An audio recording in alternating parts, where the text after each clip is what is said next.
end of week off the record for this week as we wrap up the week this week. Yeah, light Friday. Like Friday. I don't know how light it go be, no, brother, man, because with that front, with what going on in the headlines, we had to get some clarity this morning on this, we had to get Kyle on with us because... Only till about 11 o'clock he free. About 11 o'clock he go be free? Yeah. Well, even if we get him on at a little after 11, that is within the time frame of the show. Yeah. We could get some clarity on it. But anyway, before we get into all of that, we'll get the nitty-gritty of exactly we what's want some. Yeah, we want some clarity. We need some clarity on this. Yeah. That has to do with the matter revolving the Hadids, revolving around the Hadids. But we want to acknowledge the ground report team as usual. 6 to 9. Good morning, fellas. Safe trip home. World Cup finals this weekend. It have plenty things happening, right? We have third and fourth place due tomorrow at 3 o'clock, I think it is. And then on Sunday we have our watch party here at TTT. Yeah. So get your tickets at, well, I don't know where you're getting your tickets. I really lost that. I wasn't following it. But you gotta get your tickets. It's free, right? Or get your passes, I should say, for you to get in.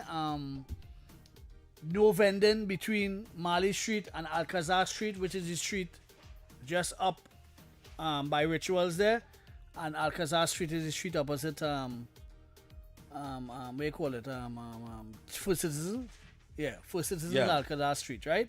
So between there and there, no vending basically, and people will be out in their numbers in this watch party, this last portion of this is going to be a nice memorable Sunday. So come out and do your thing, basically. What else did I want? We will talk about that later. 11 o'clock always reserved for getting some clarity on the matter in terms of what is what. A court of appeal, whatever, and then Privy Council and wherever. That is the front page article. I don't like to deal with the front page article at all. No, but was it them? Well, I know, but I just wanted to give a little information because trying to read and understand now. So as it states, yesterday we heard that the Hadids had won their appeal and they would be under house arrest, right? Yeah.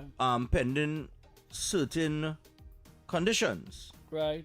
And now, late last night, the Chief Justice and two others, I think it was Mark Mohammed and Ricky Rahim, they reversed that. Well, not reversed it. You might know the terms a little better than me. Maybe they put a stay on it. Right. A stay is like a halt to the proceedings, and you go to the next level, which is the Privy Council. Which is what they are playing for, to go to the Privy Council. Because the Privy Council, now, let me just put in this piece. In terms of the CCJ and the Privy Council, the wider world, the Privy Council basically is fed up of Trinidad, right?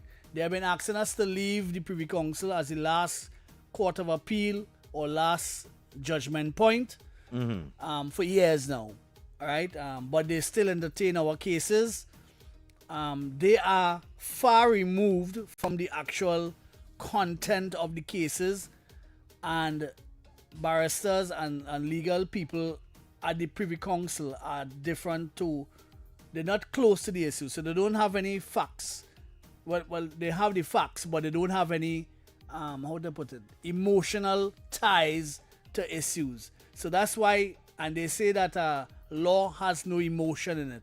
It is very straightforward, and they make arbitration based on the facts in front of them, right? So we'll see what the Privy Council says in terms of these issues, but I'll leave it for when we get a legal opinion on it. Right, so we'll get on to that 11 o'clock. You're free to weigh in on the conversation. We'll be opening for next. I see here Robinson Regis is confirming that the Blue Waters lease note was 3 days before the election, but at the same time she says the matter was not rushed. The matter was not rushed? Yeah, but she was renewed 3 days before? She does confirm that the lease note was 3 days before the election. I don't think him answer that, boy. But she said that the matter wasn't rushed. I want him to answer that. It wasn't rushed. It wasn't rushed. You don't come out 3 days before the election, but... fed up on these politician. listen, we taking it for what it is this morning, our comedy show, right? So, 3 days before the April 28, 2025 general election, then Attorney General Camille Robinson Regis gave instructions via a handwritten note to prepare land leases related to Blue Waters Company Limited.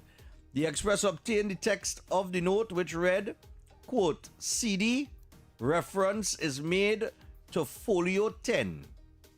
Please be advised that the Civil Law Department is hereby instructed to prepare the requisite leases to give effect to the Cabinet Decision C.R. Robinson Regis, 25th of the 4th, 2025. The Express also obtained a voice note purportedly sent along with a photograph of the handwritten note to a senior officer in the Civil Law Department. And, well, despite all of this, she's saying the matter wasn't rushed. Well, let me put it this way. PNM thought that this is PNM country, right? And that's been their head right through, right? Because they've been there the longest, they're the most robust party. Give them all of that, right? And they operate like in a silo, like that by themselves, like them as God to Trinidad and Tobago, right? PNM is God to Trinidad and Tobago, and things like that will happen. All the leases will come renewal closer to the election, wherever, because they thought they're getting back in and whatever the case will be. That is given, right? That is how the politics is in Trinidad and Tobago, and we have to kind of navigate around But that. they can make moves like that if they think they're not getting back in as well. Nah, I don't think so. I No? think they think... You really think they thought they would have won the election, Mr. X? Yes. X, leave the studio, go home. They thought it would have Go been... home. They thought it would have been 2021. Nah. They thought it No. would have been 2021. No, don't do me that. I'm telling you. No, they can't be so delusional. I say they thought was 2021. No, not Them- after. You know why? Nobody thought the You know UNC why? was going to win this election. Nobody thought that. Who didn't know that? Nobody didn't think that. Now you could have seen that coming from a mile away. They thought it would have been a close fight. That is how we had it down in the media. People thought it would have been a little closer. Well, it would have been much closer. They didn't expect They that thought it would kind have of been spanking. 2021. But They thought that if they're winning by 1 they thought it would be too big maxi. or 2. Not a small maxi and a big maxi. Right? But I'm just saying, PNM could have never think that they was going to win that election. Why? After that 50-0 blowout in Tobago. Why? You get... Well, after the 15-0. After, come on, man. After the beating. You get like 15-0. Yeah. 15-0 in Tobago. They get ours. And you telling me Well, you the thought average you Joe, was going to win the election? Nah. the average Joe thought that they were going to win the election, right? That is why 102,000 people 2,000. did not go out and vote. Well, right, 102,000. Right, if The that average two- Joe didn't think so. If that 102,000 people had Well, go out yeah, and vote, what would happen? Okay, well, I think UNC would have What win. would but, happen? UNC might have win still, They but might not have by much. win by a But- very but not slim by- margin. Yeah, by a slim margin. Right, Because that the facts. You had to take them votes and split it across The marginals and so on. marginals and so on and so forth, Yeah, right? So yeah. the UNC might have still win, but they might have win by. As a matter of fact, the two Tobago seats might have. As a decided. matter of fact, numbers don't lie and they don't tell us, and they always tell a story. If that 102,000 had come in, those seats that got in the East-West corridor that got 7,000 votes, would have normally get 14, would have get 10. Would have get 10,000, not 14. They would have get 10,000 if the 102,000 had come out and It vote. might have come down to Tobago. Well, it come down to looseness. It is what it is. Nobody never Because thought that UNC was going to win by no big Because margin. we know for sure UNC are 19 seats secure. Well, yes. So the two in Tobago is 20 and 2021. 21. Right. Right. They So thought it would have been come down- 2021. It might have come down to that. Any side it would have go. It would have go either PNM 2021 or UNC 2021. Right. It is what it is. Those were the facts on the table. Nobody expected 102,000 people to stay on. Stuart Young, boy. There was just Nah, vex. man. There was just vex at Stuart Young. Nah, man. There was vex. Come There on, was, man. there was vex. They voice Stuart Young and them. Nah. I'm telling you. Nah. Come on, man. Stuart Young. We had to be realistic. From the time, let me tell you something. From the time they made that move, right? From the time they make the move to select him as leader, they was in problems. Boy, They had too much thing going against them to think they would have win the election. I think they know they was going to lose the election and they try to pass when they could have passed. Well, they just normally do that, you know. Well, Almost all right. every government That's does a do that. given. Right, Almost right. every government does that. So I point out a non-issue, right? But So generally, we had to wait till 3 days before election to try and eat our food? yes. Jesus, But we you had to play- suffer you for play- so long, boy. you play there, no? Oh, God, Lord. You play there, you know. I had this When politics we gonna long get a time, break? you know. When we gonna catch a break, X? I had this God, politics we had years, you know. We had to wait till 23 days before election to get a contract, boy. Oh, God. And nothing going on. You know what? Seriously, if there 102,000 people had gone out to vote, each one of the candidates in the East-West corridor, where there are predominantly PNM seats, I would have been beaten by 10,000 votes.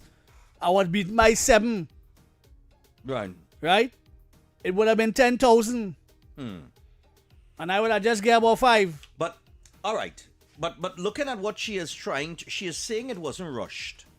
I rubbish that, of course. No, that chipper told I that. think if you watch pass it, that, that, note that them 3 days thought, before election, you trying to rush that through. them thought that was they going and win and all kind of thing going on. It's long time that is going on now. That release and start now. Yeah, because what she is saying, she said, I stand by my statement. The handwritten note to which you refer did not initiate the process, nor did it constitute approval of the leases. It simply instructed the Civil Law Department to prepare the legal instruments necessary to implement a decision that had already been taken by Cabinet after the relevant administrative process. That is a normal step in execution of Cabinet decision, she said. But that normal thing. But I spin. Because oh God, the intention was it's there. 4 governments that them went through there with our lease. And we know that the Syrian community does get the favorable leases. The Portuguese community, the French Creole. Oh, good. The Portuguese in that? I have Portuguese and I have Portuguese roots. Tell me, no. Let me go down in the Portuguese embassy and organize my stuff, you know, brother. All of them getting privileges, Whoa. concessions, and all kind of mad thing, right?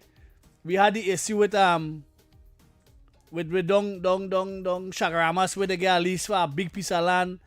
All kind of mad thing going on to plant and do this and whatever. It is what it is. Don't study it. I don't study them thing. Them thing and them is irrelevant to me because I understand how it works. And politics is about interests and ideologies, right? And they have activists out there, they have the parliament, they have politicians, they have everything what going on as normal. So this is nothing new. Signing all lease before election is nothing new. Look, they try to sign CPEP. Them thought CPEP was going back in. Yeah. Them thought CPEP was coming back.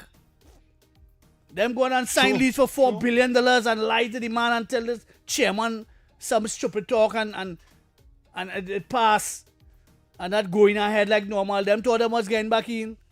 On another article in the paper here. He doesn't listen to Colin Wood. He doesn't listen how he talk. He talk with a certain arrogance. Yeah. A kind of way like, Well, PNM supporters seem to like that. They like that arrogant kind of yeah, they talk love down that. kind They of love thing. that. But how we just talk? A kind of arrogant. They have no money. And all kind of dotish talk. We know that. No, mama guy with that time. You know it have no money. You the finance minister, you know it have no money. Yeah, you must know that. You He was must there, know he that. was the man handling the affairs. On another note, what was comical to me yesterday was you didn't see the part of the press conference held by the PNM. No, I didn't All say. right, I was all right. also listening to it, but I didn't all right. I didn't get a chance. Well, you know, yesterday when we was in studio, right? So we got news that Foster Cummins was served, Yeah, right? yeah. And the PNM has been ordered to produce the Balize House records. Okay? Right. Now, Marvin Gonzalez. You see this picture here? Right? That is circulating. It have a video on social media. Which one is that? The one on top The or the one one on at top the with bottom? Foster signing, right. Yeah. So apparently, this this video started to circulate on social media. Yeah. And it upset Marvin Gonzalez. So Marvin Gonzalez went to the press conference yesterday and he said, what is particularly disturbing to me? Where did this picture come from? Who took this picture? Was it the police? Or was it the media? Did the media take this picture and print it? Or was it the police that took this picture and sent it to the media? And why? And what have we become? And what thing? Marvin Gonzalez. Listen, brother. Boy, take a server and cool it away. Stupid man. Monsieur, the dramatic self, Yeah. boy. You talk about how the picture get leaked and how that Let end up me in see there. it. And earlier this week, it had a cabinet note that end up in the public space. Just like All that. over WhatsApp. All over, yeah. It's not a problem then. All over. But a problem now. Right? Boy, look, It had the HEC document with the contractors, with the landmark TT deal Yeah. that end up all in the public People space, place, yeah. all over the place. But I never see a whole up no picture saying, but how these documents being leaked? I never, but a picture of Foster Cummins signing apparently to accept. You will go to the Right? court, you will go to the high court now, You- and you will spill the beans. You throwing your skirt up in the air to complain about that in a press conference? You could And tell- look, the two lovers sit down there. Watch. Lovebird 1 and Lovebird 2. Watch them. Oh, yes. Nice. Yes. You will go in the court with your white box and your bills and show how you get your money. That is all. right? And you know, And then the police will go through it piece by piece and see revenue and see expenditure. Right? And you will tell us how you raise that revenue. If it's by chili bibi and tulum and sugar cake and sugar cake. You will tell us how you make that money. oh God. And the police will decide. They will go to the DPP. And the DPP will weigh the matter and find out where it's going. And find out what is going on now. And in the same law, you put in a Faris Al Warrior. All right. And just some added information on that Balise House situation, right? We understand that a construction contractor and two former government ministers are soon expected to feature. I like how they put it, to feature, like it's a movie coming for the summer. All right. They're expected to feature in the ongoing police probe into the refurbishment of Balise House. They face legal charges with respect to financing the PNM's modern head offices. The contractor has become aware and has been telling friends that he did nothing wrong and he waiting for them. Who did that wrong? The contractor. He is saying that he's done nothing wrong, so he waiting on them. He waiting on them to We come. don't know them. But the police and whoever. Well, the Right. police don't come already. They Well, don't come in, already. they're coming for you.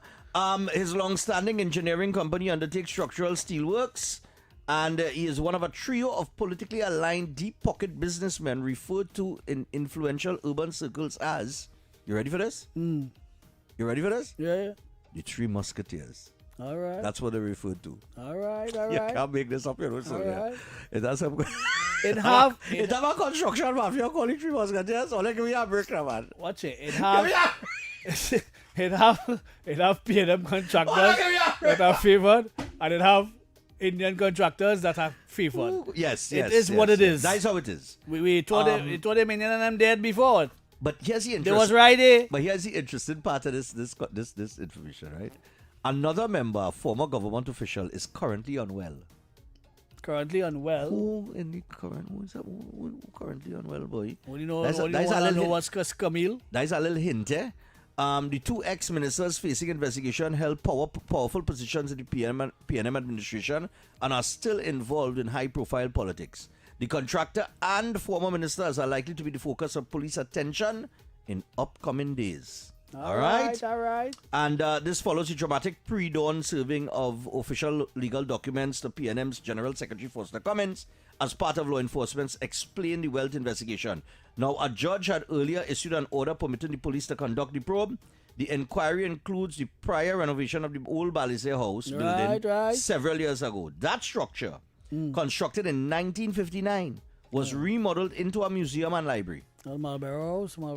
Right, and a recent official document states that the planned cost of reconditioning the 5-story PNM's head offices was 118.4 million, of which 73.2 million has been spent so far. All right. Investigations have reportedly revealed that funding came from donations and not the PNM's multi-vehicle raffle. The raffle was aimed at raising $10.5 million, but most of those funds... That coming down to 4 million. 4 million, if so much. Right, but most of those funds were not remitted to party officials. Eventually, two contractors reportedly paid off the outstanding raffle funds, with one winning 2 vehicles. Oh, God. Ole could give ole supporters. Ole could give ole supporters a vehicle, boy. Ole could release it and say, hey, Miss Pam, you win, girl. No, boy, oh gosh, boy. The touring building at Upper Port of Spain is retrofitted with state-of-the-art facilities and posh executive offices. The PNM admitted in 2010 to being 4 million in the red. Investigating officers are alleging that the party's wealth exceeds the value of lawfully obtained wealth. And certain donors benefited corruptly after providing favors according to law enforcement. Party officials have denied any financial wrongdoing. Ole couldn't get Auntie Pam. Ole couldn't get Auntie Pam something, boy. Auntie Pam! Look at BMW, girl. Come! Nothing you for win. you. Nothing. You win! Nothing God, for you. Boy. The two contractors win them vehicle, boy. Oh, gosh, boy. Oh, God, even that They so shame. They so shame that with the boy. people. Oh, gosh! They so shame that with the people. I'm telling you, boy. The saddest. Oh, good. Nah, man. And the people get a little 200,000 in the pocket and them go and sell it and get $200,000. Yeah, wrong with all you at all. I'm telling you, boy, you're supposed to get one of your supporters. They better sell it. In other news, I see here, boy, we getting it, you know. Where done? We getting it, boy. IHOP and Applebee's, boy. Yeah, but They open on Grand Bazaar. Now they bring a Chick-fil-A here, one. Chick-fil-A. Boy, Yeah, Chick-fil-A. they bring a Chick-fil-A. Chick-fil-A nice, you know. Yes, You know what I like about yes. Chick-fil-A? Yeah. But why it can't exist here? Why? Customer service. The customer service is second to none in the States. You go Chick-fil-A in the States. Let me tell you something, Yeah, eh? you don't get justice. When you sit down, you can't sit down on a table that, hello, somebody come in to wipe that table for you before. Yeah. Right? And as you eating, if you bust a pack of ketchup and you put the pack down so somebody come in to pick that up and throw that away, you know. Yeah, no, Them don't make the not in customer China. service, they don't make joke with, you know. Not in China, not in They Trinidad. always have somebody sweeping and mopping out and Not in Trinidad. telling you Chick-fil-A service. Not way in boy. Trinidad. But you ever eat at IHOP or Applebee's? I mean, But you travel Bantam. I hop. It's like I hop about 2 blocks away from me. Where this thing? Serious? Yeah. But somebody asked me, they say, you ever eat from IHOP? I said, well, yeah, I ate there once when I went to Miami 2 years ago. They said, well, what it was like? Well, I see they ride through in Miami. In Uh-huh. Miami, yeah, it's alongside get a place. Well, I was normally I go into Airbnb because before it used to be on the what's the name of the street? Where all the hotels are. Collins Avenue, right? Collins and Avenue. Collins Avenue, it have Right. from 1 to 200 Street. 200 to something, I think, right? That blocks are talking about, right? And you know, a block is a big thing, right? Yeah. So that 200 block with hotels on both sides of the road, Okay. right? Right. So you could come down the hotel and you could go on the beach on the right side, and you could come down the hotel and go thing, right? So when I used to stay there, I used to stay near Alexander and other places, right? But now that they have how would I put it, boy? They have revolutionized Miami Carnival in such a way now that most of the fetes are hour and 45 minutes away from Collins Avenue. Because it used to be Collins Avenue, Washington Avenue, and Yeah. the Strip, right? So it just coming from the hotel, a 10-minute, 15-minute drive from the hotel to Washington Avenue, and you meet a club, and you have a fete wherever the case will be, or you have a fete on the Strip. Well, not on the Strip per se, but right around the areas inside of Collins and Washington and wherever, right? So, in terms of fetting now, is all out in the zoo, all out by the port, and things. So that whole hour away. So now that I did that for the last 4 years, I've been going to Airbnb, which is closer to where the fetes are. So where the feds are. Right? So it's not that long drive from Collins to wherever it is now. You have to go across the bridge and all them kind of right. So it's not those. So I look for an Airbnb in between there. So I'm closer, maybe about 20-25 minutes away from most of the venues, right? And then the Coliseum is where there's had the Juve and the Carnival thing. But that is a go inside a big stadium and it's just going wrong kind of thing. All right. So you don't have that problem in terms of going to venues, but the fetes, it's like in the zoo, all out by the port, real far places. Mm-hmm. But and we call the state troopers and them that be outside the fete and them. So you know Yeah, like they Trinidad. don't You know like Trinidad. They don't play. Them troopers and them may be out there. Yeah, them must be out but there. But they're very pleasant. Very pleasant. Yeah, but you're getting your ticket same way. All that pleasant talk, they gain your ticket same way. God. You know what? I go deal with this after, you know. Yeah, what is that? I go deal with this when we come back from the break. This Marvin Gonzalez, boy. Again? But I had to read that headline for your life, boy. I had to read that headline for you and I come back, boy. Something wrong with he, you know, boy. Something really wrong with that man, boy. Man trying to be scared, nothing wrong with that. No, boy, but something wrong with this man, boy. If you see the stupid headline, boy. I hear that man really say that, boy. I had to catch him in I had to catch him in we call it in Aventura Mall or Aventura or Dolphin Mall. One of them. That is one of them in Miami now. With a famous name here in Trinidad. Who he name call with mix up with thing, but I don't know for sure. So I'll leave that. See that? Let me go and take a break. Let me take the break. Let me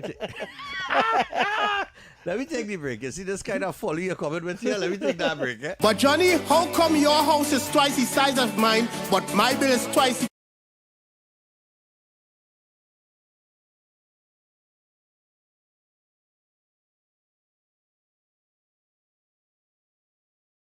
Why is Talk City 91.1 FM the leading talk station in Trinidad and Tobago? Because nobody delivers conversations like we do. Start your mornings with Ground Report. Andy Pitbull Williams, Lennox Smith, and Nigel Snipes setting the agenda from 6 to 9 a.m. Then it's Off the Record with Stephan and Mr X. Fearless talk and the issues everybody's discussing. Stay connected with Sharon. Take it front with Officer Shabadi. Go beyond limits with Roland Stewart. Drive home with Heavy Duty and David Welch on Under the Radar. And wrap up your day with Kingsley and OB on The Wrap Up. Real talk, real people, real Trinidad and Tobago. Listen live on Talk City 91.1 FM and follow us on social media, Facebook, Instagram, and YouTube. Talk City 91.1 FM, the #1 talk station in Trinidad and Tobago. The excitement of world football ignites with the final VAR. Victories, analysis, reviews, the goals, the calls, the experts are on the ball.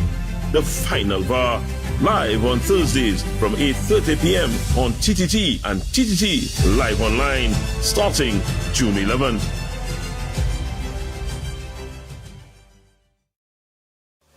From July 16th to August 1st, Tobago comes alive with its greatest celebration of culture, history, and tradition, the Tobago Heritage Festival 2026. Talk City 91.1 FM invites you to journey with us as we discover the people, places, and stories behind this remarkable festival. Here's today's feature. The Tobago Heritage Festival is much more than a series of cultural shows. It is Tobago's largest annual celebration of history, traditions, and community spirit. Created in the mid-1980s to preserve the island's unique customs, the festival brings Tobago's past to life through music, dance, storytelling, food, and folklore. Unlike many festivals that take place in one location, the Tobago Heritage Festival spreads across villages throughout the island. Each community proudly presents its own traditions, giving visitors an authentic look at Tobagonian life and culture. This year's festival runs from July 16th to August 1st, 2026, celebrating the importance of community, togetherness, and cultural identity. The Tobago Heritage Festival 2026, keeping Tobago's rich heritage alive for future generations. Tobago Heritage Festival 2026. Let we tell the whole story.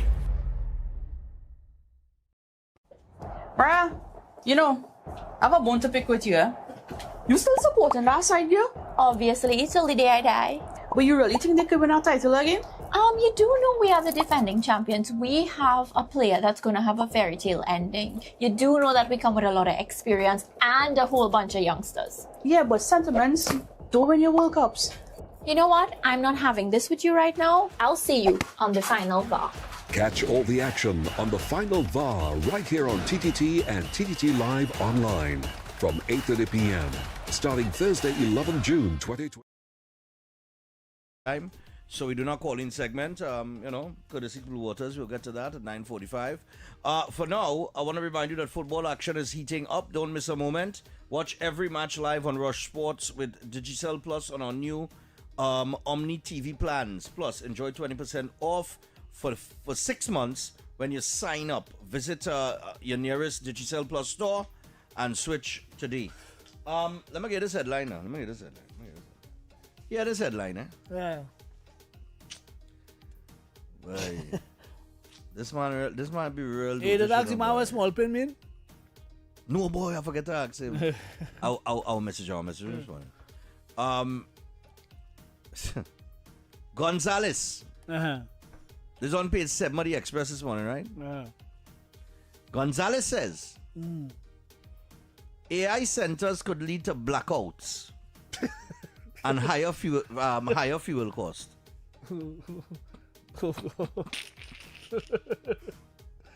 Hey, talk about that next week. I will bring Craig Ramlal. I'll have him either on WhatsApp or have him here. Or I'll invite him here for him to come and talk a little bit about. Yeah, I feel we better bring him in studio, let him talk on it. Yeah. But could you believe this? This is the message coming out from the opposition that AI centers could lead to blackouts. No, I'm glad that he said it because X is here. I just can't bring out all my board business in terms of how many megawatts we use and that sort of stuff. And well, hear what he said. We're far from the threshold, from the full threshold. Look, let me tell you what he said, brother. Yeah. Let me tell you what he said. Because he was public utilities, right? Gonzalez argued that the country's electricity grid lacks the capacity to support the government's proposed construction of 2 AI data centers. He explained that the construction of data centers can have a number of implications for the country. The Aruca Lopino MP predicted that there would be a collapse in the country's reserve margin with the centers. He explained this is because the system would be overstretched as demand plus reserve of 20,050 megawatts exceeds dependable capacity of 1,850 megawatts, making it overstretched by 200 megawatts of electricity per day, meaning that you can produce that at this point in time. Speaking about unit commitment, he said all major plants at Pinal, Point Lisas, TGU, Trinidad Generation Unlimited, Cove Power Station, Standby, all these would need... Tell Gonzalez that. But all these would need to be committed daily. No flexibility remains for maintenance and outages. So if you have to shut down some of those units in order to undertake maintenance on a daily basis, you cannot shut down any. Because the minute you shut down any one of them, there will be widespread national blackout in Trinidad and Tobago. Your economic dispatch, less efficient and more costly units will run continuously, increasing fuel cost and emissions. He warned that there will be reliability risk as a single large turbine outage of 200 to 300 megawatts would cause an immediate shortfall against risking blackouts. Gonzalez also spoke about investment necessity as it would relate to the centers, and he explained that a sustained 500 megawatt of AI load would require new generation capacity either through new gas turbines, large-scale renewable oil storage to restore reserve margins. And of course, it would require the expenditure of millions of dollars in upgrading your electricity grid, the production of transformers, etc., and new substations. Well, what he didn't talk about is the $7 billion that we inherited from NGC. The $7 billion. Right? The $7 billion that they left. Right? I don't want to talk too much, but and what he hasn't considered is the IRPs for different units that has taken place. We have an opportunity to write the new code for how we look to the future in terms of the iron plant, the excessive gas that we would need for. So we have a chance to get into the IRP. So this chicken licking thing with that the sky is falling. The sky isn't falling, my brother. You know what I mean? I really can't go into all the nitty-gritty, right? And I wish Padarat will answer him in due course, because I feel that he will answer him in due course, because he don't understand what's going on right now. You know He really don't that understand. 19,000 people probably signed that petition thinking it would have blackouts. No, they can't I be am doing that. telling you. No, it doesn't work like I that. am telling you, it probably had 19,000 people that signed that petition. 20,000 now. 20,000. It's 20, right? It's starting to go up slower. It losing a little speed, Yeah. right? All right. So by 2028, we should reach 22,000. Yeah. The way it's going, right? Yeah. So they reach 20,000.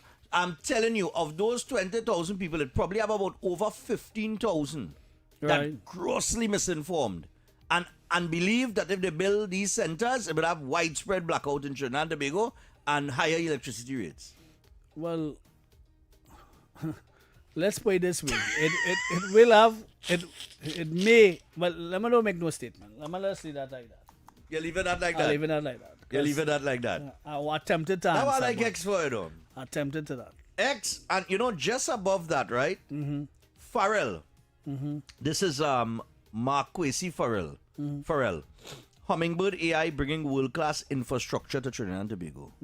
So the man has to come out and say a barrage of questions has been raised about Hummingbird AI Holdings LLC since a MOU was signed between the company and the government of Trinidad and Tobago to establish a framework for preliminary cooperation, due diligence and coordination for a proposed 150 megawatt artificial intelligence infrastructure and data center facility. And a release from the Office of the Prime Minister stated that the project has the potential for longer term expansion to 500 megawatts as demand grows, and initial commercial operations are being targeted for the first quarter of 2028, subject to the completion of due diligence and agreement I'm just trying to be by the parties to proceed, right? is a simple thing.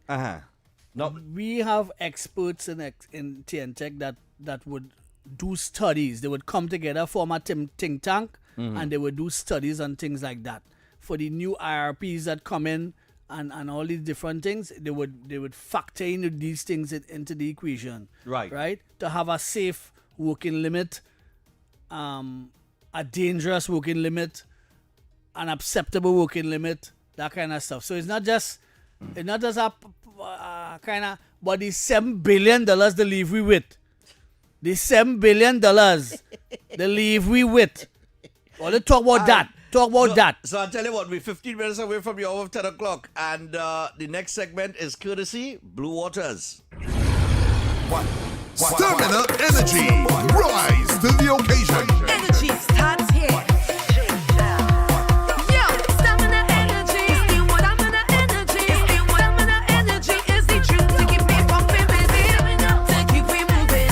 To keep me grooving. To keep me pumping. All night and day. Energy right. So go all night. It's stamina energy that give me life. Stamina Energy. Rise to the occasion. Available now in strawberry lemonade. Only 5 calories. Pure energy. That's right, people. It's all about stamina energy. Easy. So we want an energetic goal session. We want all to bring that energy. The new flavor. Pick up the new flavor. Stamina energy. You understand? It's stamina today. Stamina You is didn't say that energy. I remember in Trevor says this. Oh gosh. Morning. Yeah, morning, my brothers. Are you hearing me? Yes, Morning, man. Go ahead. Yes, well, Stephan, you have rare belly to read all this Gonzal man putting papers in this country. What is wrong with you all? This man create a whole argument and a bacchanal and what you know. That is bacchanal. Like that man tell this country. He don't know. He doesn't know. That leaks has caused. This man like you want me to lose me independence. Our independence is important to Trinidad and Tobago. These people is trying to create the most amount of bacchanal and mayhem, and I want to say this morning. Yeah, man. You see, you operative of the PNM and the philosophy and the bacchanal that you're all trying to put in the public domain. Yes. Or let's stop at that foolishness, because let me tell you something.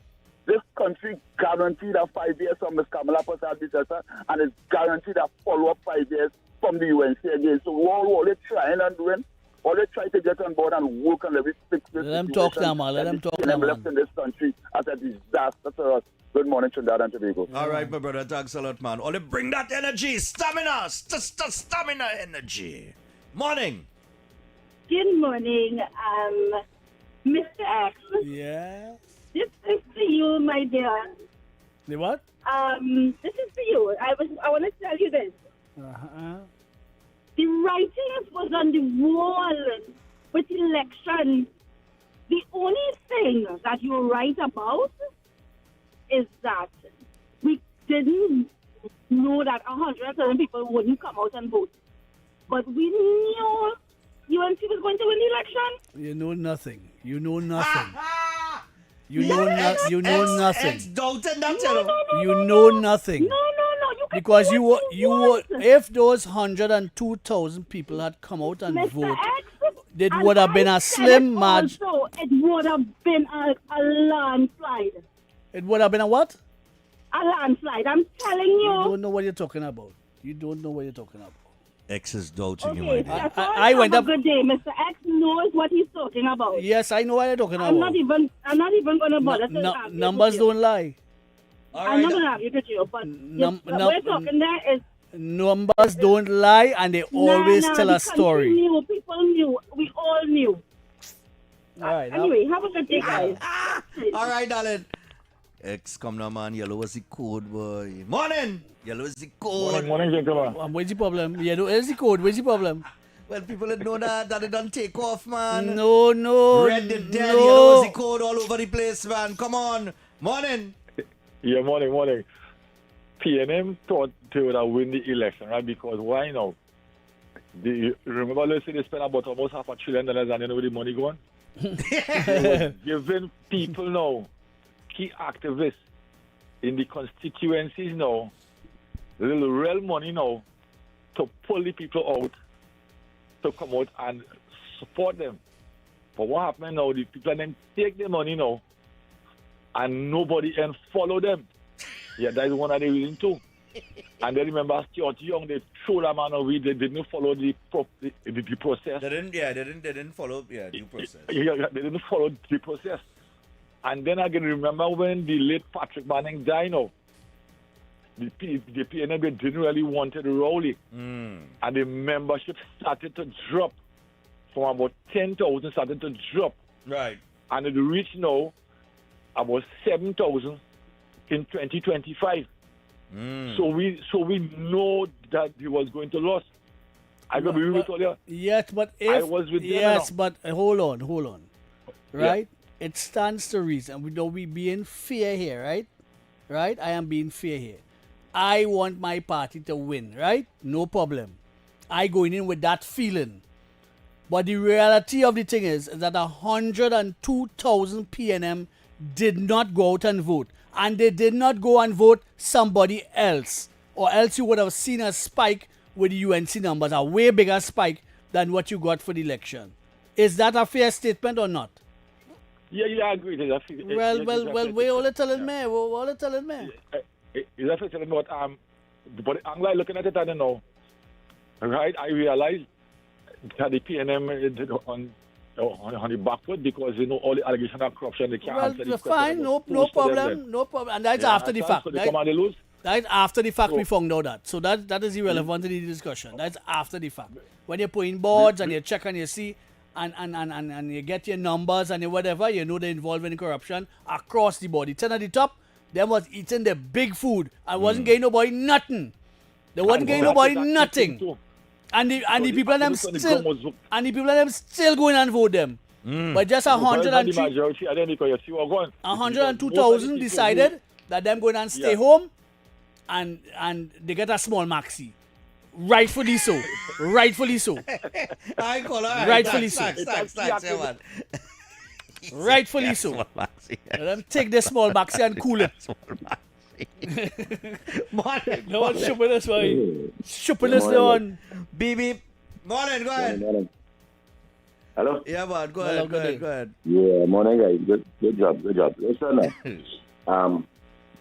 I just want to say something. I don't know if I might be going off, but in 2010, when they came into power, they had sent out notices and then that, once you're in a ministry and you're getting a traveling allowance, you're not supposed to use up the transport only ministries to do your job. And that's what it's still going on. It's been going on for the past while, and I can't even clear because it's just a waste. It's a waste. It's more wear and tear on these people that they're not fixing. So I don't know if they can correct it this time around. That if you're getting allowances, we start talking about people on the top, managers and all of them. They getting allowances and their salary for traveling, and they're using up the transport inside the ministry. Okay. If anybody hearing it, they tell us to correct that. All right, no problem. Yeah, man. 6224911, 6224911. Yellow was the code, and Bring the energy. And it got them to stay home. Bring the energy. Most important, it got them to stay home. Yeah, but then the Jeep break down. And they called for them a 102 maxi. people, 1,000 people, them stay home. And it is very unheard of that PNM people are stay home from voting. Yeah. Very unheard of. No, that's true. Morning. In the history of election. Good morning, gentlemen. But you know, in an election, you had to be able to energize the base. Right, and Morning. then, and UNC did that Good well. morning, gentlemen. Yes. Hello, good day. Good day. Mr. X, Yes. in 2010, Mm-hmm. 2912, could you tell me if PNM people came out and vote? What's that? In 2912, 2010. in 2010 election, The victory was you want 2912. to know if PNM came out and vote, or if they were tell their A vote. portion of them still, but wasn't as much as this time around.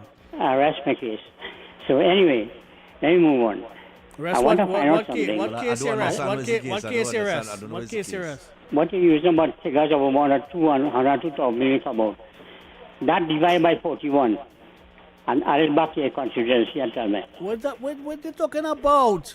He said divide the 102,000 How by are you 41. dividing that by 41? And Add most it of back. the You most get an of average of most of the how many people voted. hello, most of the people that was affected was from Chagaramas to Sangre Grande. You see the main PNM strongholds, they won by 7,000 votes. Well, Right? I am telling you one thing. Uh-huh. If there's one person that knew they wasn't going to win election, was Dr. Peter Orange. I am telling you that. After the first 5 meetings they had 75, 50, 125, and they get about 200 in the last one, I think was in Grande. So he knew that was the end of that. All he talked about putting his short young and things. He would have gone back and maybe thought he would have win, and then he would have probably put short young later on. And next thing I want to find out, I see you put in any paper very hard and thing. Well, I didn't know they move out of West Warren. And on that side, the Western Circle. But I see they put in West Warrens, and Bayshore West Warrens. Yeah. I know Bayshore is Bayshore and West Warren is West Warren. Bayshore is not in West Warren. Bayshore is in Glencoe. Bayshore is Glencoe? No. Bayshore is not the place going on into Westmoreland here when they're going on the cookery. He is on West Warren side in Yeah, but what relevance is that? Yeah, but what's he? But all right, but what? All right, but even if was he? What's the relevance? Was he bottom line there or the relevance in that? Well, the relevance is the same. Bayshore, West Warren. West Warren is owned by Bahadur Singh. What's that? The north and south. Okay, all right, cool. All right? All right, yeah. All right. Just let me take a breath. Let me take a little breath. Let's get ahead hot with some kind of wishy-washy kind of thing. Okay. Pala thing is. But remember, that's the English Argentinian, eh? Yeah. Morning. Yeah. Morning, gentlemen. Good day. Yeah, man. You know, half of these people who signed that petition concerning the data center does not know what a data center is. They Yeah, we do, know do, that. just so. I believe Just that. now, mash your bricks, right? There's a difference between a data center that we have 5 of in Trinidad and Tobago and an AI data center. There's a difference. You understand? Well, so what is the difference between the AI No, and well, the data Well, center? you fall in the same bracket like them All right, because you don't know either. No, but do you know the difference between the data center and the and an AI center? Just asking. Well, I thought all of these same things. You thought all was the same no, thing. no. You have to do some research. Go and do some research before you comment. Because you have to be selling the right things. Yeah, but it's two different things. But I think the point he's making is that a lot of people that sign the petition don't know what it is either. They don't have no idea what the hell it is. Right, but they signed the petition. He would not have signed the petition because And he on don't top know. of that, the MOU only spells out the beginning of the process. There is no definitive way that we have managed the water, no definitive way that we have managed, so the discussion is premature. Exactly. Because there are several ways you can do this. Right now it's a fear-mongering campaign. But Yeah, all right, but our caller. next thing now, Yeah. they're speaking about electricity, right? It will use so much electricity. There are 2 solar farms idle in Cuba, you know. Well, yeah, but You know that? that's another thing that I can't talk about per se. Oh, well, but all right. it X is no more that. it is just there right now. Let's just put it that way. All right. Right? I can't go into the whole details right, of it. thank you. Yeah, man, no problem. All right, so we got the 10 o'clock news coming up as we wrap things up in this first hour. We are going to see if we could touch base with Kyle. Well, yeah, well, I'm hoping See if so. he'll be available. Ask him if you're available by 10:05. Let me get that out of the way. Let me get our conversation going because we are 10:30. Right? Let me see if we could get Kyle Taklal Singh, attorney Kyle Taklal Singh, on after the 10 o'clock news because we really want some clarity on this Hadid situation. You see the same thing we talking about? You think? They don't even understand the depth of the thing. X. They don't understand the MOU. They don't understand. What is going on with them? You think Marvin Gonzalez understands the difference between a data center and an AI He didn't know leaks does affect pressure. So we're expecting from me. We're expecting from that dunce.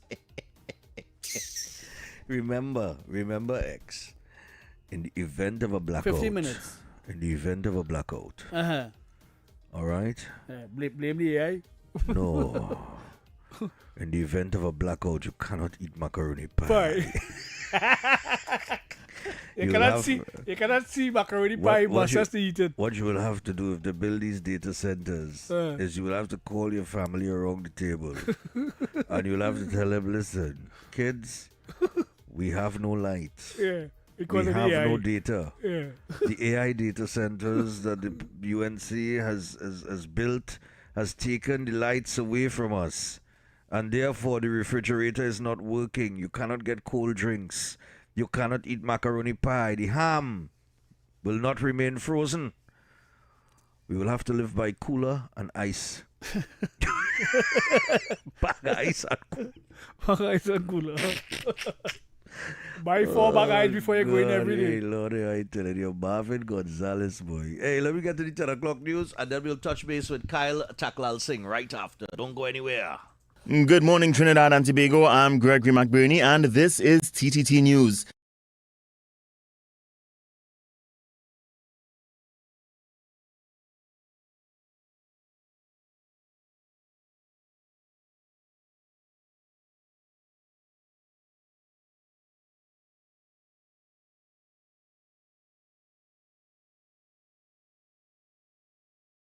Why is Talk City 91.1 FM the leading talk station in Trinidad and Tobago? Because nobody delivers conversations like we do. Start your mornings with Ground Report. Andy Pitbull Williams, Lennox Smith, and Nigel Snipes setting the agenda from 6 to 9 a.m. Then it's Off the Record with Stephan and Mr X. Fearless talk and the issues everybody's discussing. Stay connected with Sharon. Take it front with Officer Shabadi. Go beyond limits with Roland Stewart. Drive home with Heavy Duty and David Welch on Under the Radar. And wrap up your day with Kingsley and OB on The Wrap Up. Real talk, real people, real Trinidad and Tobago. Listen live on Talk City 91.1 FM and follow us on social media, Facebook, Instagram, and YouTube. Talk City 91.1 FM, the #1 talk station in Trinidad and Tobago.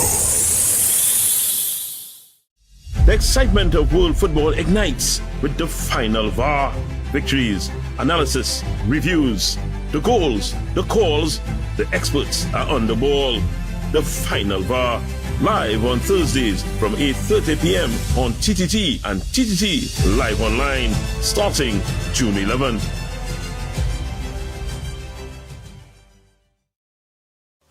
From July 16th to August 1st, Tobago comes alive with its greatest celebration of culture, history, and tradition, the Tobago Heritage Festival 2026. Talk City 91.1 FM invites you to journey with us as we discover the people, places, and stories behind this remarkable festival. Here's today's feature. The Tobago Heritage Festival is much more than a series of cultural shows. It is Tobago's largest annual celebration of history, traditions, and community spirit. Created in the mid-1980s to preserve the island's unique customs, the festival brings Tobago's past to life through music, dance, storytelling, food, and folklore. Unlike many festivals that take place in one location, the Tobago Heritage Festival spreads across villages throughout the island. Each community proudly presents its own traditions, giving visitors an authentic look at Tobagonian life and culture. This year's festival runs from July 16th to August 1st, 2026, celebrating the importance of community, togetherness, and cultural identity. The Tobago Heritage Festival 2026, keeping Tobago's rich heritage alive for future generations. Tobago Heritage Festival 2026. Let we tell the whole story. Bruh, I have a bone to pick with you, eh? You still supporting that side, girl? Obviously, till the day I die. But you really think they could win our title again? You do know we are the defending champions. We have a player that's going to have a fairy tale ending. You do know that we come with a lot of experience and a whole bunch of youngsters. Yeah, but sentiments don't win your World Cups. You know what? I'm not having this with you right now. I'll see you on the final VAR. Catch all the action on the final VAR right here on TTT and TTT Live Online from 8:30 p.m. starting Thursday, 11 June 2026. From July 16th to August 1st, Tobago comes alive with its greatest celebration of culture, history, and tradition, the Tobago Heritage Festival 2026. Talk City 91.1 FM invites you to journey with us as we discover the people, places, and stories behind this remarkable festival. Here's today's feature. Some stories are written in books. Others live in the hearts and memories of a people. One of Tobago's most famous folk legends is that of Gangang Sara, a mysterious African woman said to have flown across the Atlantic and settled in the village of Golden Lane. According to the legend, she possessed the power of flight, but after living in Tobago and eating salt, she lost her ability to return home. Her story has been passed down through generations and remains one of the island's most treasured pieces of folklore. During the Tobago Heritage Festival, visitors gather in Golden Lane to hear the tale brought to life through storytelling and cultural presentations. It is a reminder that heritage is not only found in historical records, but also in the stories people share from one generation to the next. This is Tobago's oral tradition at its finest, and in 2026, Tobago invites you to hear it for yourself. Tobago Heritage Festival 2026. Let we tell the whole story. Good morning, Trinidad and Tobago and the world. I'm Bramala Balkaran. Welcome to Trinidad and Tobago today. Let's take a look at what's trending this morning. Every morning in Trinidad and Tobago, a new conversation begins. And right here, we take that conversation further, speaking with the stakeholders and voices behind the stories. From news and lifestyle to culture, health and entertainment, we bring you the topics that matter most as you start your day. Join us weekdays, Monday to Friday at 6 a.m. Watch on TTT or join the conversation from anywhere on your smart device at TNT Today Show, Trinidad and Tobago Today, exclusively on TTT. Why is Talk City 91.1 FM the leading talk station in Trinidad and Tobago? Because nobody delivers conversations like we do. Start your mornings with Ground Report. Andy Pitbull Williams, Lennox Smith, and Nigel Snipes setting the agenda from 6 to 9 a.m. Then it's Off the Record with Stephan and Mr X. Fearless talk and the issues everybody's discussing. Stay connected with Sharon. Take it front with Officer Shabadi. Go beyond limits with Roland Stewart. Drive home with Heavy Duty and David Welch on Under the Radar. And wrap up your day with Kingsley and OB on The Wrap Up. Real talk, real people, real Trinidad and Tobago. Listen live on Talk City 91.1 FM and follow us on social media, Facebook, Instagram, and YouTube. Talk City 91.1 FM, the #1 talk station in Trinidad and Tobago. The excitement of world football ignites with the final VAR. Victories, analysis, reviews, the goals, the calls, the experts are on the ball.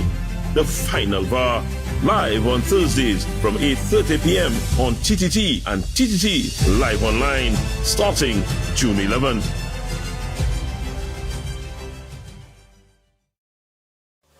From July 16th to August 1st, Tobago comes alive with its greatest celebration of culture, history, and tradition, the Tobago Heritage Festival 2026. Talk City 91.1 FM invites you to journey with us as we discover the people, places, and stories behind this remarkable festival. Here's today's feature.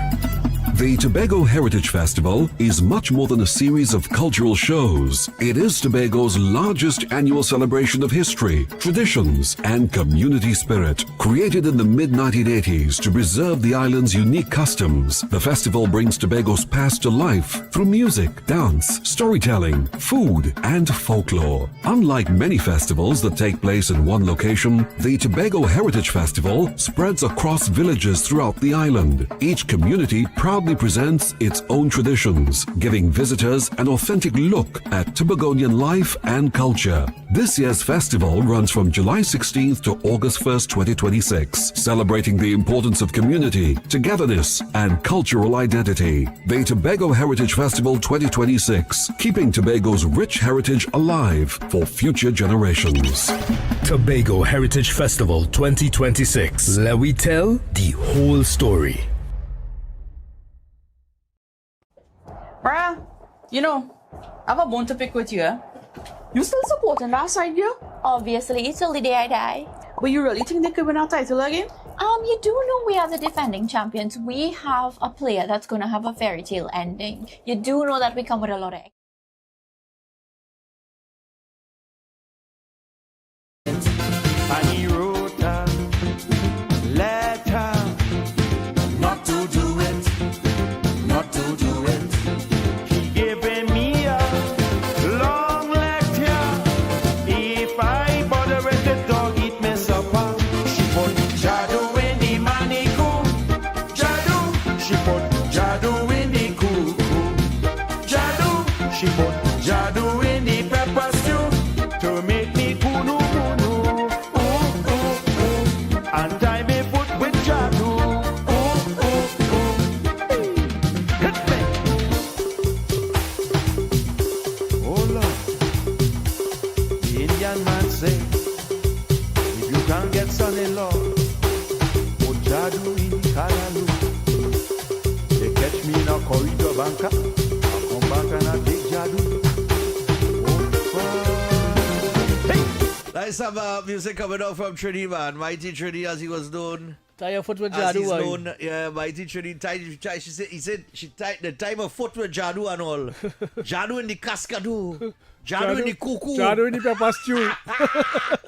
Oh, to make me kunu munu. Hey, I like it. I like Kai so sweet, you know. Kai so sweet, boy. I like. If Kamla Prasad Bissessa does the things that I think she will do, yeah, bud, within this 4 years that come in here, I think she start off nicely. She have cojones. That's one thing. She have cojones. Mucho right? cojones. And she taking the blows. If she take the blows for 9 years, she could take it for 1. Nothing wrong with that. Right? Yeah. And if she does what I think she will do, coming down to this at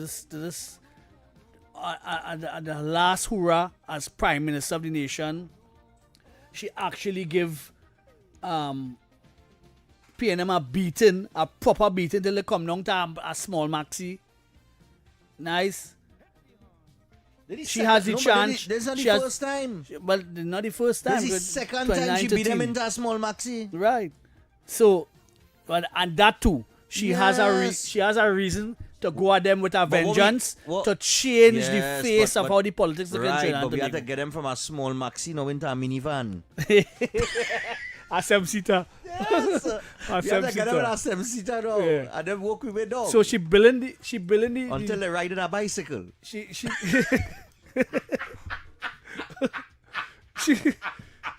is making the right moves now. Yeah, in your first year of governance, which is the year to make the waves, save up some money under all the shop and talk, whatever, yes. and then start to streamline your thing going forward in terms of how you want to see Trinidad and Tobago. So she has several different reasons to make the country top of the line. Listen, Kamala is too quiet. The PM is too quiet right now. You realize she's real quiet, eh? Who the? The Prime Minister? Yeah, she cried. She you realize she real quiet. She like them squirrel and that's building up and the feet she's storing the nuts. Yes, she's storing the nuts. Yeah, like them squirrel and them. Yeah, for the winter. And that's saying a word. She ain't saying. You realize she very and here where it leading to it leading to all kind of speculation. And she not taking no bait. No, she ain't taking bait at all. She ain't taking bait at all. She's never taken bait though. No. She never take bait.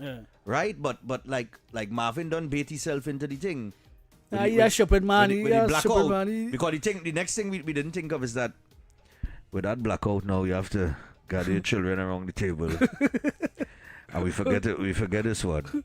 You have to tell them, children, we would not be able to charge our electric vehicles or electric stove. So we will have to ride a bicycle to work, and we will have to use a coal pot. Make bacon platen with wood and wood fire and platen. No, but she never been one to take bait. She's never been baited into a conversation or baited to into come responding out or have to come out and respond because you say so. And I'm talking about from political opponents and the media. Yeah. She's never been one to take bait. But she understands the media now. But here I realize. And I think enough information is in the public domain to let you know that the media is on folly. But I realize, tell me if this could be a strategy. You know, we've been saying communication, right? And yes, communication is excellent, right? But in times of... Not saying something sometimes is good, eh? Not saying anything at all and going almost ghost at times. Right.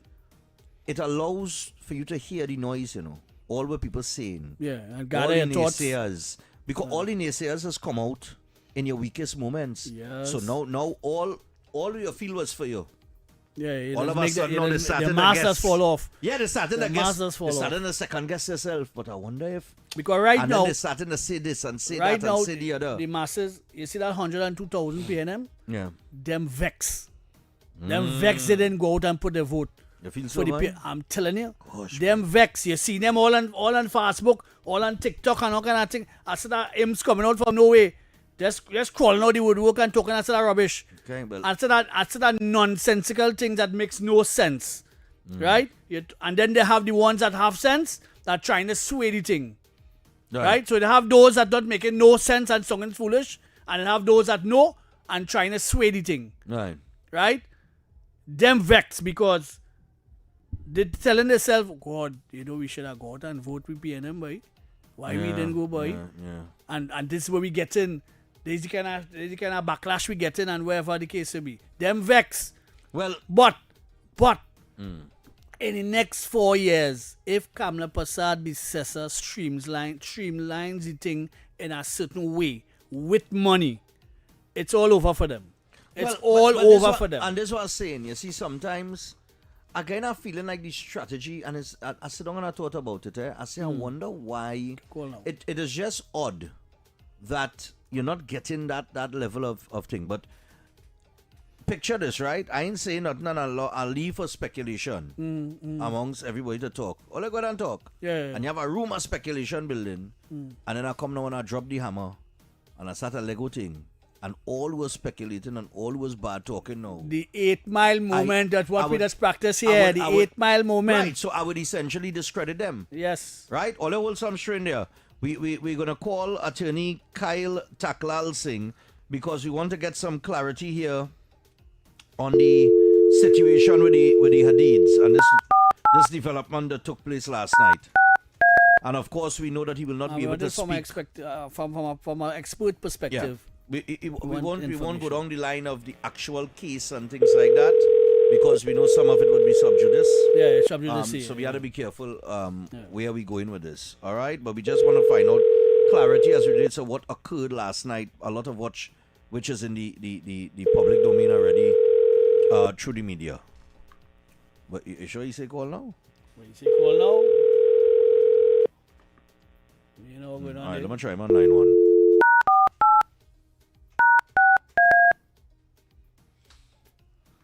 You try him again. Yeah. All right, so here we go.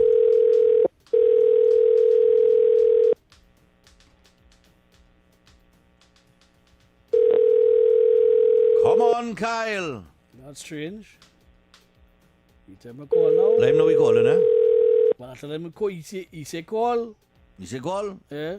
But be calling. Sure, I have the right number. Well. Now we want to get on to him, boy. We just want clarity on this before people start going wild and cool. I don't realize that misinformation in the public domain. Yeah, I don't realize it, and a lot of chats people saying, "Boy, this thing like could be a waste of time." The government did it, and we go and pay out once of the money and come back and sue the state and all kind of talk in the ear. I know there was a matter before the Privy Council as well from back in 2011, and that state of emergency. And the laws or something to that effect, the constitutionality of those laws and that kind of thing. I think it have a matter before the PC, from the 2011 state of emergency. What you say? I ain't seen that yet. Come, Kyle. We are 10 minutes away from the playway. There's the problem here now. So we had a hope he could answer it in 10 minutes. If he answers now. If not, we gotta try him after the playway. We'll try him after the playway. We might have more time to level that discourse there, that conversation, the discussion. So now you tell me call and get on to him. Alright, we'll get him after the playway. Alright, 6224911. We're going back to the phone line, so we'll take some calls from the general public on the issues of the day. In other news, IOP, Applebee's, I mentioned it in the first hour. What part of Grand Bazaar they putting up? They're putting IOP and Applebee's. Where that going? Where that going, right? Where are trying to figure out. You can only go in the food court. I could either go in the food court or I could go by they had to get their own section. Well, I could go by Trader Jack? Yeah, one of them. Have a Trader Jack in Grand Bazaar? Yeah, that one on the corner. They make the first corner on the left. Good morning. Right. Morning. First corner. Good morning, Mr. X and his excellence. Nice toppers you're talking about. Yeah, morning, man. Morning. What's happening? Yes. Go ahead. Mr. X. Shoot. I find you carrying this thing with Marvin Gonzalez too far in relation to the utility. Why is that? Let me just say this to you. Mr. Gonzalez is simply alerting the nation as to what exists. To what And exists in therefore, what if context? you want to add more, it would mean that you would have to create a separate infrastructure for that, or develop your infrastructure. But I'm in favor of a separate infrastructure for it. All right. Hold on. Because Hold at the end- on. Let me just ask you this question. Right? Has there been any information in the public domain to spell out a direction for this this data center? The project, yes, for this project. The information has been generic. Come again? Okay? Come again? There's He no said it's been specificity generic. to the information. It's been generic. Right. And what do you Okay? and what do you believe? What do you say that data AI data centers? Right? Would you say that this is a new phenomenon? Well, it is a relatively new phenomenon because the fact that AI is now with us in recent times, it's relatively new. Which is relatively new, right? So Right. in terms of getting a strategy, you would have to understand all in its entirety, including the naysayers, as to what could happen. Listen, let me not spend much time on this because other things I want to talk to you about. Listen, it's a simple matter. Mr. Gonzalez is saying, listen, for what exists, if you add that to it, we're going to be in problems. So it simply means that he's telling you that you need to put in a separate infrastructure. Yeah, but the to sky. treat it. Yeah, but right, and the sky not falling. Well, he never said it was. He never said it was? Really? But He just listen, said hold that on. I was All right, there. all I right. have knowledge. This is knowledge that I And have. I am telling and them. if you add that to Listen, it, we it don't- will be impossible. Well, I am We there don't know now. what kind of knowledge you Well, really I am there you really now, have. and Yeah. I am telling you. Let's But move yeah, on to a couple of things you're talking about. All right. So Eric, Staying with we already know with from electricity. yesterday that you are saying you have said that you are in support of it. So I'm in full support, and I right. stand with So that. so let me don't waste time on Marvin Gonzalez and that whole back and forth. Point Listen, taken. Let's Marvin go. Gonzalez is one of the most intelligent political luminaries in this country, and I have In what? Right. So let me don't just move on to believe the other that. things. here. Intelligent Mr. political. X. Hey, that oxymoron, buddy. Mr. X, let me move on to the other thing, right? Because you know I don't take up much of your time, right? Go ahead. Now, you spoke about the $7 billion that CNTech is owing NGC. Now, let me finish off. Now, what we must remember is that we run primarily a nanny state in this country. We keep the price of electricity low for the consumer, low for the businessmen, low for the manufacturers. The manufacturers are able to capture the CARICOM market with that. We've been able to gain foreign exchange from that. It's a kind of symbiotic relationship. Now, what would eventually happen is that the state, which means that any government that is in office, when things get better, they will have to treat with that. But in the meantime, NGC being a state company, they hold it back. And we understand very, very well, because if we were to say we want to pay that money now, somebody will have to pay it. So Mr. X light bill might be 2 times the amount that he's paying right now. And you must tell the public these things. No. Hello. It's 9 years you'll win government. Extract 2 from that, so we're saying 7 years, right? So in 7 years, we run up a $7 billion debt. No, And sir, that is a 20-year-old debt. What? That's a 20-year-old debt. That's 2 decades old. You're asking me or telling me? I am telling you emphatically, it is 2 decades now that NGC has been I'm telling you, it is not the time frame you are talking about. And I am telling you it is 20 years, so we'll deal with that another day. Let me just deal with my last thing now. Now, in relation to you want to tell me about what I see. How Baliday House was built. I just want to tell you something. Throughout the years from 1956 to now, the PNM have always subscribed to the rule of law. And whatever the law applies, the PNM will comply, but you must come within the rule of law. Right. And let me ask you this question, Mr. X. You ever drive down the road and see a church with a huge building, one have one big like a boat, all kind of castle and all kind of things? You ever ask them where they get the money from? So, at the end of the day, this is opening a Pandora's box. And I want to let you know, the question of bringing a criminal charge before the court is not exclusive to the arms of the state. It can be done privately too. Have a nice morning, Mr. X. All right. He just jump. All right. He jump out quickly. You know? All right. Morning. Good morning, gentlemen. Morning to you. Go ahead. Why only the Eric how much cake and tell him he buy?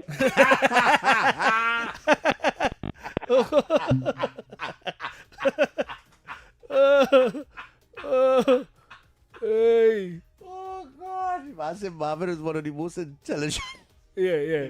That oxymoron. The man who didn't know that a leaking pipe does affect water pressure. Yeah. Come on, man. Morning.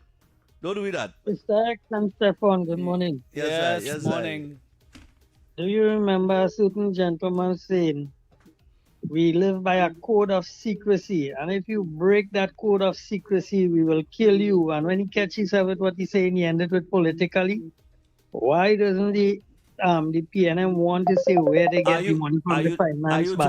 Are you talking about the code of the Cosa Nostra? Exactly. Boy, the exactly. code of the Cosa So Nostra. I guess this is where the code of secrecy comes in. Why they don't want to reveal where the money come from. And remember, Eric also emphatically said that when Maduro was held, that everybody in Trinidad dead because they're going and send too much bombs there. Anybody died yet? I just asked him. All right. Man, no problem. They say upstairs Pennywise is where Applebee's and IHOP going. Oh, upstairs Pennywise. Upstairs a penny. All right. Hello, good morning. Yeah, but I the same thing I now calling to tell all day. It's upstairs Pennywise in Grandmother upstairs there. They're building it up there right now and they done put up the signs already. All right. All right, nice man. Like you can't wait to eat there, boy. You laugh, yes? But like a man saying yesterday, IHOP is in the house of Parata. I hear you, buddy. Hey. We're going to take our orders. After the 10:30, we'll see if we can get on the Kyle Taklal Singh, and then we'll continue to take your calls all the way to 12. Hello, good morning. Morning. Hunting. Yeah, man. I want to suggest something to the government today. Sure, go ahead. Commissioner a referendum. All who don't want the data center, give up the phone, cut the internet bill, take out the TV, the cable, everything that data provided, and sign a petition. And we check the numbers in 2 weeks' time. And all who, the majority, we go with that. I would recommend the government to do that. All right, no problem, man. Yeah, but amnesty and give up everything. Everything communication, give it up. We have about a minute and a half. Let me see how quick we can do this one. Hello, good morning. I feel like, that one hung up. Who's this boy? Who's Lulu Kanai? Lulu Kanai? Afraid, you know. We have about fella. we can give him about 30 seconds. Morning, go ahead. Morning. I just want Eric to know. Keith Christopher Rowley, he destroyed this country. Bad. And the worst minister that we ever had after Terrell Singh was Marvin Marvelous Mava. He was the worst. He was the worst. All right, no problem, man. Cool. Oh, God, for sure. I tell you, boy. The man voucher Marvin being a highly intelligent guy, you know. An oxymoron. No, but he was saying in an intelligent way. Yeah. Even when he said, listen, Marvin Gonzalez have a skill of saying the dumbest things in a most intelligent way, you know. Yeah, he good at that. It's how he just it come like a man saying plenty things and saying nothing. Yes, boy. Yeah, once of the big words and once of the pros and cons and all kind of things. But when you're done, you're just as confused as when you start. Yes. Yeah, the man sit down and say, yeah. And it is when I became public utilities minister that I realized that a leaking pipe that is affect your water pressure. When a pipe have a leak, it does affect your water pressure. But you say that, what's it? There's always There's always say your first and last impression. Your first impression is always the most lasting one with someone. Yes. And that stupid statement, selling he from beginning to end. I said. From the time you open that stupid statement, he will be forever known as that, you know. Yeah, stupid man. Well, it is 10:30. He is a stupid man. When 10:30 comes, it is the playway draw. Good luck, people. I don't know which way Andy go break all it today, but nevertheless. This morning's winning playway number is 14. The lucky mark is money, number 14. Keep your ticket at the playway jackpot.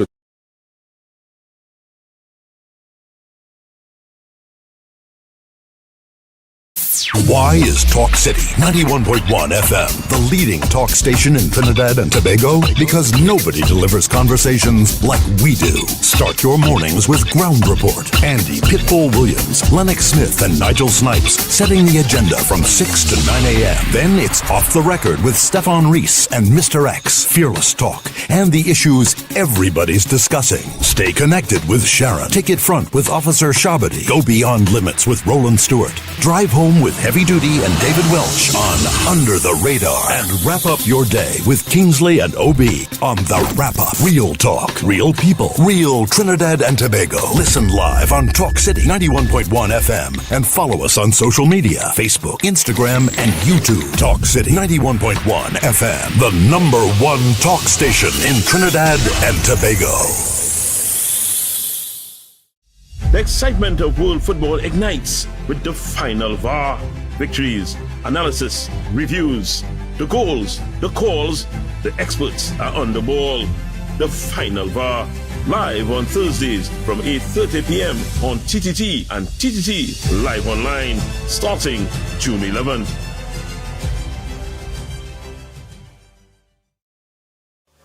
From July 16th to August 1st, Tobago comes alive with its greatest celebration of culture, history, and tradition, the Tobago Heritage Festival 2026. Talk City 91.1 FM invites you to journey with us as we discover the people, places, and stories behind this remarkable festival. Here's today's feature.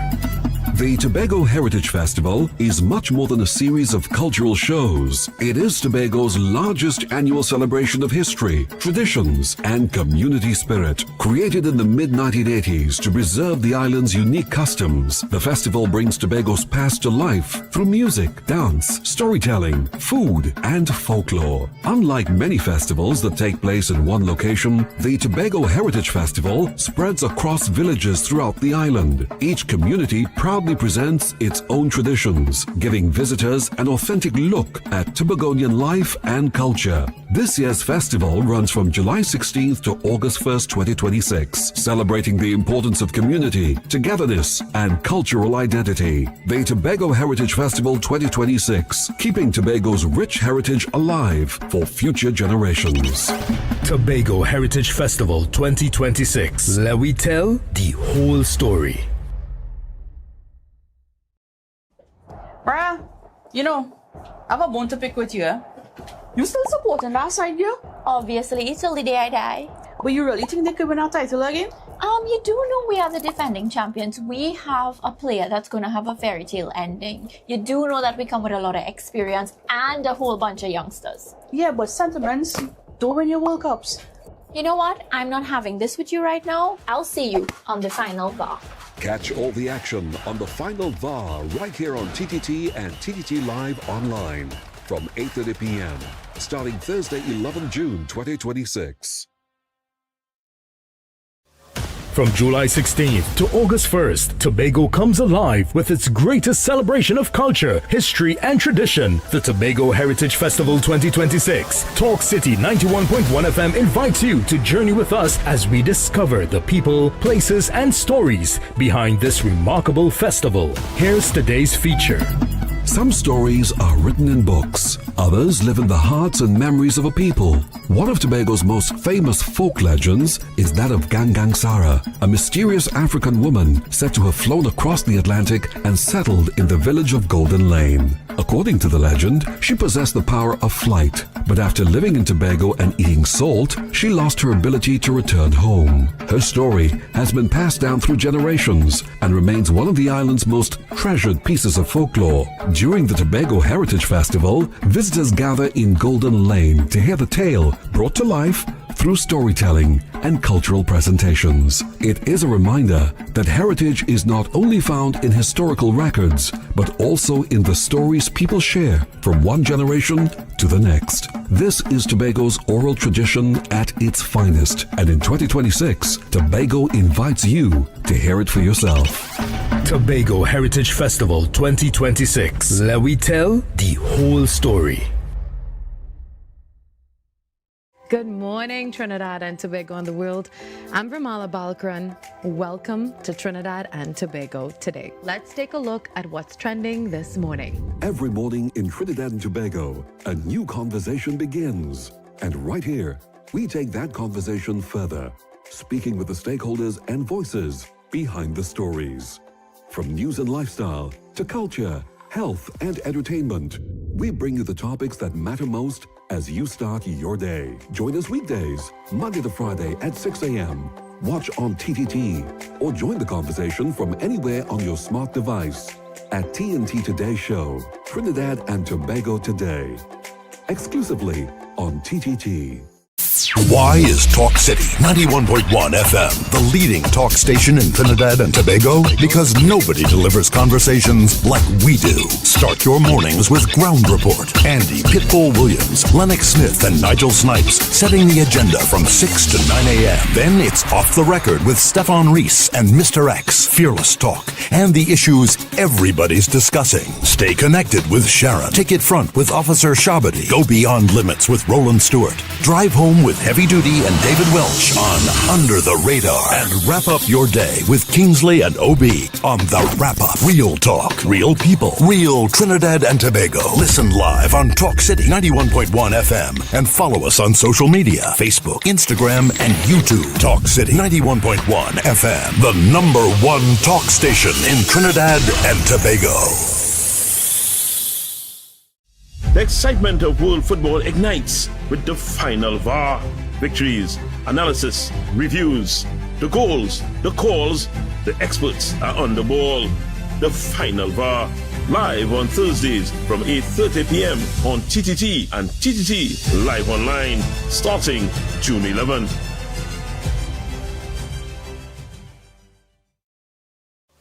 From July 16th to August 1st, Tobago comes alive with its greatest celebration of culture, history, and tradition, the Tobago Heritage Festival 2026. Talk City 91.1 FM invites you to journey with us as we discover the people, places, and stories behind this remarkable festival. Here's today's feature. The Tobago Heritage Festival is much more than a series of cultural shows. It is Tobago's largest annual celebration of history, traditions, and community spirit. Created in the mid-1980s to preserve the island's unique customs, the festival brings Tobago's past to life through music, dance, storytelling, food, and folklore. Unlike many festivals that take place in one location, the Tobago Heritage Festival spreads across villages throughout the island. Each community proudly presents its own traditions, giving visitors an authentic look at Tobagonian life and culture. This year's festival runs from July 16th to August 1st, 2026, celebrating the importance of community, togetherness, and cultural identity. The Tobago Heritage Festival 2026, keeping Tobago's rich heritage alive for future generations. Tobago Heritage Festival 2026. Let we tell the whole story. Bruh, you know, I have a bone to pick with you, eh? You still supporting that side, girl? Obviously, till the day I die. But you really think they could win our title again? You do know we are the defending champions. We have a player that's going to have a fairy tale ending. You do know that we come with a lot of experience and a whole bunch of youngsters. Yeah, but sentiments don't win your World Cups. You know what? I'm not having this with you right now. I'll see you on the final VAR. Catch all the action on the final VAR right here on TTT and TTT Live Online from 8:30 p.m. starting Thursday, 11 June 2026.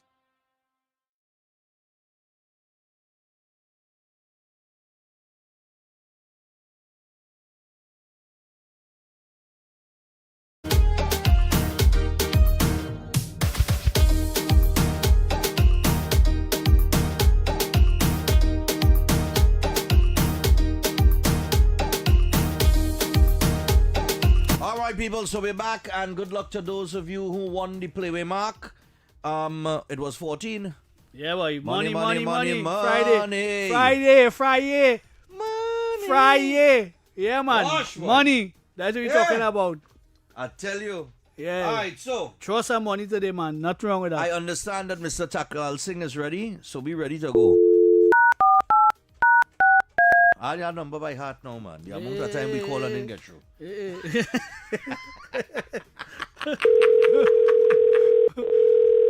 Oh, God, Hello? Hey! Yes, good day. Morning, Mr. Morning, Takal Singh. How you going? Takal Singh, you're like a good piece of gold, boy. You're hard to find, boy. Yes, Sorry about that. I was in court. All right, no problem. No problem. You higher duties. You're going back to court in any time No, soon? no. All right. Well, I mean, eventually, yes. Eventually. All right, good. Right, we have some matters on the table that we needed to clear up for us. Yes. We needed to clear up for Trinidad and Tobago. For all the thousands of listeners that listen to us, we have some matters that we need. One is on the PDO, and one is on the Hadid's arrest and the flowing of that case into the Over the last pieces. 24 Over the hours. last 24. Because well, before that too and after. I've been trying to keep up myself. it is a lot happening in this matter because I mean we're seeing some very interesting things played out across the border from in terms of prominent people being put in state facilities and then not being charged. The amount of appeals and having money to go through those court processes and I mean it's just a whole different dynamic to what we accustomed to. Let's talk about the PDOs firstly in terms of who issues a PDO, how it comes about, and what is it doing for incarcerated individuals. Go ahead. Sure, no problem. So it's set out in the regulations which accompany the declaration of state of emergency. But essentially, it's this. We have a threat to national security. The government has found that there is sufficient basis to declare a state of emergency. Right. It is common that what accompanies a state of emergency is exceptional detention power and an infringing or whittling away a person's constitutional rights in order to protect national security. All normal, all uncontroversial. One of the devices that is utilized to do so is the issuance of a PDO.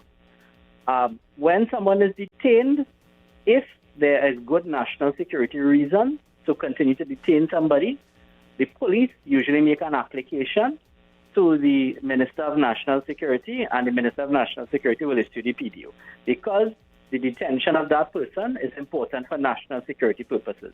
It may be to further investigation. It may be because the persons themselves constitute a threat to national security, and in those circumstances, the person and for the public interest should be detained. All uncontroversial, all accepted, well-tried legal principles. Right? Okay. Right. So that is how your PDO works.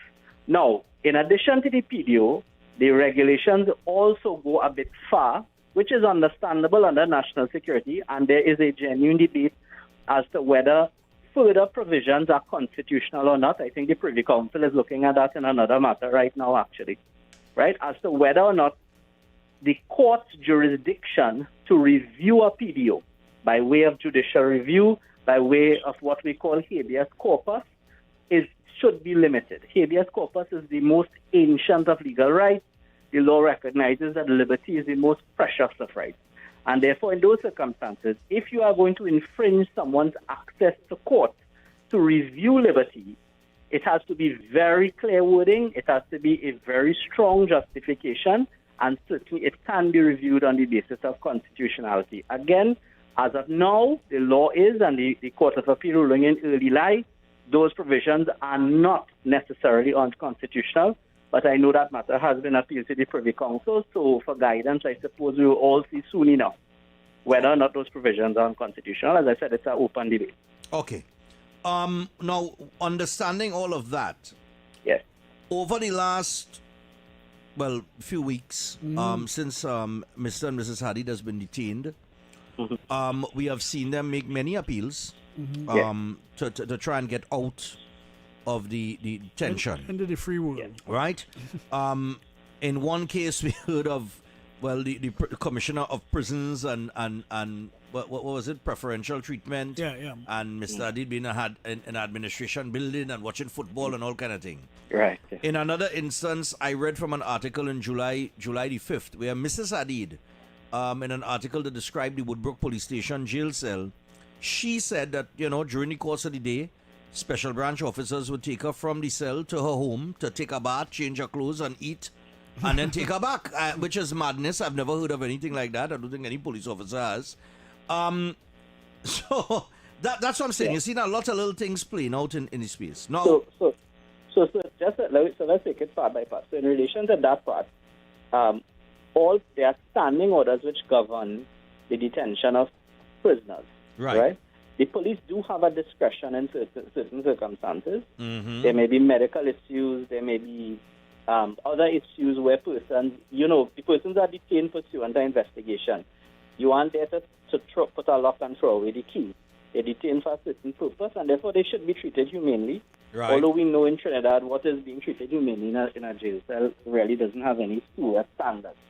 So that you could understand, I suppose, the social inequity or the cry of social inequity if there's any perception that certain persons are receiving favorable treatment. That's entirely understandable.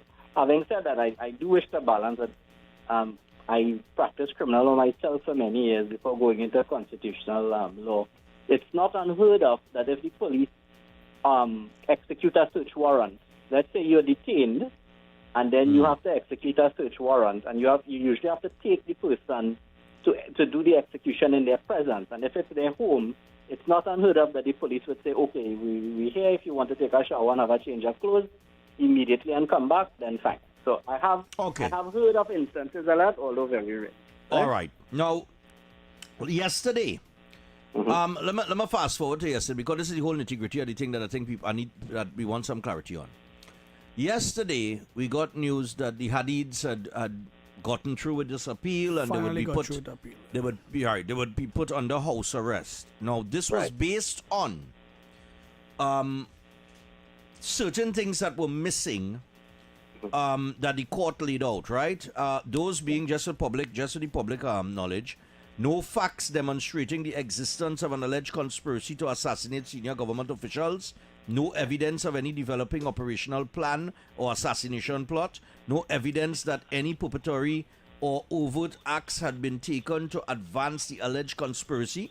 No particulars identifying other alleged conspirators beyond Dominic Hadid, Genevieve Hadid, and her elderly aunt. No facts linking the Hadids' alleged statements to an actual plan to carry out an attack. No explanation of the context in which the alleged statements were made or how they amounted to more than the expression of opinions. No indication of who allegedly heard the statements or the intended audience, making it difficult to show they furthered a conspiracy. No fact showing there was a real and immediate risk that any alleged plan was about to be executed. And finally, no sufficient explanation of how the intelligence relied upon supported the minister's conclusion that preventive detention was necessary. So there's a lot of no's there. So in light of all of those faux pas, basically, right?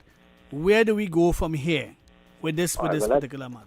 Yeah, because first off, they said they would be under house arrest. Let's break it down again. Yeah. So the first thing we need to understand that a conspiracy to murder is a very, very serious allegation, and it's a very serious risk. You're talking about loss of life.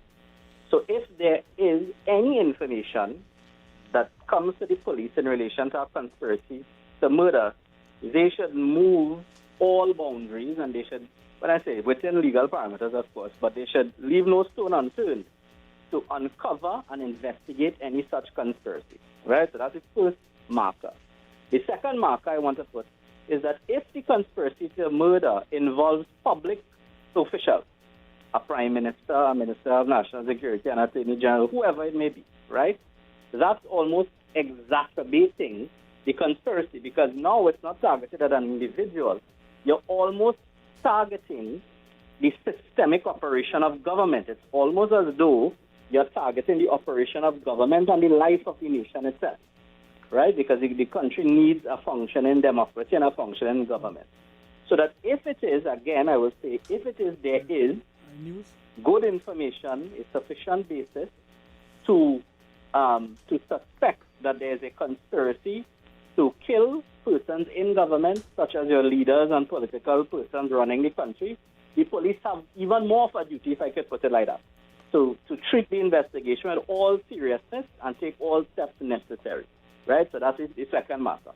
The third marker is the court, from the Court of Appeal ruling, they have found, yes, that certain evidence or certain explanations were lacking, but they also very clearly noted from my reading that the Attorney General has not had an opportunity as yet to put in a full affidavit in response or to explain some of the matters which they have raised because of the urgency of the matter, and the matter was moved to urgently, etc. Right? So the Attorney General has not had his say. They have not put in their evidence, they have not put in their explanations, they have not put in their intelligence, etc. So that, and the court itself says that it's not up to them to determine the merits of the application. So nobody should be holding up this judgment as a flag to say, oh, anybody is vindicated or anybody's guilty. So he who alleges must prove, basically. He who alleges must prove, correct, that's the burden. But at the same time, the police have the ability to investigate and exercise powers to investigate very serious matters. And in those circumstances, the judgment does not go as far as determining either the merit or the demerit of the action. They stay away from that, right? It's what you call an interim order, right? So that's what they were deciding at that point in time. Now, what has happened is that the court made a ruling. It did not say release the hadith. It said that you are under very strict supervision by the police at your home. And I haven't seen all of the evidence, but no doubt some arguments as to medical treatment and these things were made. And the court found favor with that and said the proportionate response is your liberty is still going to be infringed, you're still going to be detained, you still have no access to communication, you have no access to anybody else, except in order to facilitate your medical treatment or those things, we're going to confine you to your home, which is an aspect of the law now because we have electronic monitoring and those things. So the court sought to simply strike a balance without ruling necessarily that the complaint or the investigations were bad or unlawful. It made no such ruling. What it did say is based on what is before it at this point, in the absence of a full explanation from the Attorney General, and only based on what is on the detention order, we are going to allow them to stay at their home, but still be seriously confined, and their liberty is seriously still infringed. And the public will still be protected if there is any threat. Okay. And so last night when the Attorney General would have made his comments. Yeah, go ahead. So that's the next step. So now what has happened is that the state has indicated that from my understanding, and this is guessing because I haven't seen any documents in relation to that state, but I assume based on procedure, what has happened is essentially the state has said, we're not happy with that ruling, we want to go to the Privy Council. In order to go to the Privy Council, you have to file an application before the very Court of Appeal to obtain leave to appeal to the Privy Council. Okay. It's not every matter that goes to the Privy Council. You have to demonstrate, you have to fall within certain brackets, whether it be public interest, whether it be that the matter is over a certain value, etc. So it's a very low threshold, but you still have to make an application to appeal to the Privy Council. Right, okay. So my understanding is that they have indicated that they wish to go to the Privy Council. They have indicated that they would have likely indicated, the AG would have likely indicated he could get to the Privy Council expeditiously and therefore suspend your order or stay your order of release, not overturn it, stay your order of release until the Privy Council has heard this matter. Right. Because there may be a threat that if you release persons, etc., the point of the detention order may be undermined. And what's the earliest? Because they're asking for an emergency hearing. So what is the earliest we could get to the Privy Council? It depends on the schedule. I mean, I am appearing before the Privy Council next week, Tuesday and Wednesday, in a medical negligence matter. Right. It's a 2-day hearing. My understanding is that they have hearings set for the rest of their term. Their term ends, I believe, in August. Doesn't mean that they can't have an emergency sitting. Right. But that would be worked out. I'm sure that they could get a panel if the Attorney General is able to satisfy the Privy Council that it's an extremely important matter, a matter of extreme public interest. We need an urgent hearing now. The Privy Council may very well convene an emergency hearing in short order. Right. And at 3 o'clock today is supposed to be the application for leave, right? Yes, I believe that is what. So at 3 o'clock, you still have to satisfy the Court of Appeals that you have a right to go to the Privy Council. Okay. Yeah, so it's some procedural steps, and it seems the stay has been granted to facilitate the Attorney General going to the Privy Council. They may, in order to grant a stay, you would have to find merit in what the Attorney General's arguments, etc. are. It's not an appeal of an appeal, but certainly you can't come with a blank or empty application and the court grants you a stay. Well, you know, a lot of people are listening to the little whispers on the ground, right? Yes. And a lot of people are saying, but you know, notwithstanding all that you said, but the amount of things that was not produced by the state then, right, in terms of evidence, especially the Attorney but General. rather intelligence. Yes. I mean, how does the state approach this on the basis of intelligence? I mean, they would have to. The state would definitely have to be in possession of some sort of concrete solid evidence, concrete evidence in order to make a move so bold as to go to the Privy Council level, right? Agreed. So evidence has different levels, if I could put it like that. There is admissible evidence in a court of law where, let's say, you have to go for a conviction. Any document you rely on, you have to call the maker of the document. You can't rely on first-hand evidence. It must be first-hand evidence. You must have compelling, strong eyewitness evidence.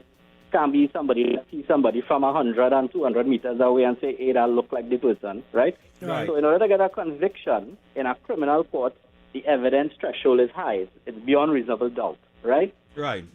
For an investigation or to obtain a warrant, or to obtain PDOs under state of emergency, the threshold is much lower. It means that you can rely on evidence that may be eventually inadmissible in a criminal court. So you can rely on intelligence, you can rely on intelligence reports, you can rely on informants, and many times you do not want to produce informant information because an informant themselves might be subject to assassination or repression if their identity is. So that the state has a responsibility to put enough. It may not have to put everything, and the courts recognize that the state does not have to put every aspect of the evidence. But once they demonstrate that they do have the evidence in their possession. Now, there's also something called PII, which is public interest immunity. And what the state can do is make an application that only the judge, not the other side, not the Hadid's lawyers, etc., but only the judge will be able to see the information and assess it to determine whether it is good or not. And I suspect those are the kind of things that the Attorney General is looking at. So one should not leave with the impression to simply say, well, if the Attorney General had evidence, they would have put it. No, that's not how it works essentially for a PDO, right? There could very well be intelligence and sensitive information, which they cannot. I have no inside information. Let me make that very clear, right? Theoretically, there could be inside information, informant information, wiretap information, other forms of intercept, which they may have gotten, which they do not wish because they would prejudice the investigation at this point, or prejudice witnesses, or put witnesses in harm's way, which they do not wish to disclose fully at this point. Yeah? So that those things may very well exist. Because you don't see it coming out in open affidavits, etc., it does not mean it doesn't exist, and it does not necessarily mean that there's no basis for the detention order. Okay. All right. Well, you see why we call it? You see how much information that you have put in the public domain that a lot of people are whispering about that they don't know about, and they are just giving them out liberty. So we are grateful for your information in terms of what are the applications and how it will run in terms of understanding the law. So thanks a lot for that info. No problem. Anytime, guys. Anytime. I vex we out that time, but we gotta get to the 11 o'clock news because I was going to poke a few questions on the investigation with Balize House too. I'm available tomorrow. Next week I'm off to London to Privy Council for a week. But tomorrow morning, if you need. Nah, tomorrow is Saturday. We're not on. Oh yeah, tomorrow. Yeah, well, we'll see how it goes. Yeah. All right, man. Take it easy. Thanks a lot. All right, that is attorney Kyle Taklal Singh, and I think he brought some clarity there as to many things. To a lot. He answered a lot of things that we don't know. Yeah. That we feel we know. And we just giving our mouth I'm liberty. telling you, everybody just bumping the gum. Listen, let me wait and see. It just reminds me of the other incident too with Samaru, where everybody jump out We and want to hold repair their ignorance. hand. We want to repair all the ignorance. Let me see what's going on, you know what I mean? Alright, so we got the 11 o'clock news with Stanley Augustus. Stanley's the only person I know who's been looking for his news in the corridors and it's sitting right here on the desk. But he's here, and here we go.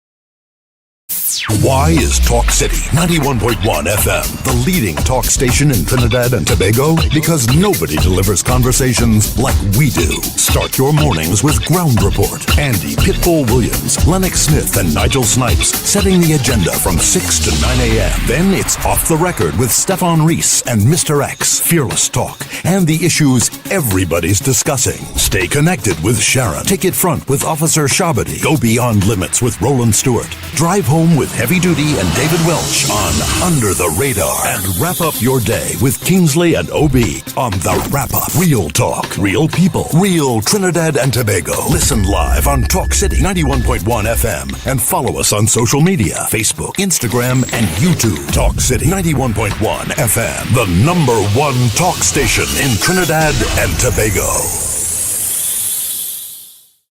The excitement of world football ignites with the final VAR. Victories, analysis, reviews, the goals, the calls, the experts are on the ball. The final VAR, live on Thursdays from 8:30 p.m. on TTT and TTT Live Online, starting June 11th.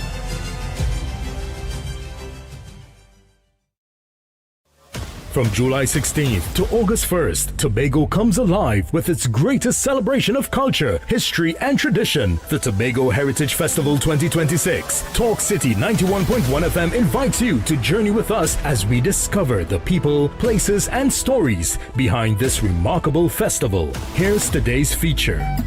The Tobago Heritage Festival is much more than a series of cultural shows. It is Tobago's largest annual celebration of history, traditions, and community spirit. Created in the mid-1980s to preserve the island's unique customs, the festival brings Tobago's past to life through music, dance, storytelling, food, and folklore. Unlike many festivals that take place in one location, the Tobago Heritage Festival spreads across villages throughout the island. Each community proudly presents its own traditions, giving visitors an authentic look at Tobagonian life and culture. This year's festival runs from July 16th to August 1st, 2026, celebrating the importance of community, togetherness, and cultural identity. The Tobago Heritage Festival 2026, keeping Tobago's rich heritage alive for future generations. Tobago Heritage Festival 2026. Let we tell the whole story.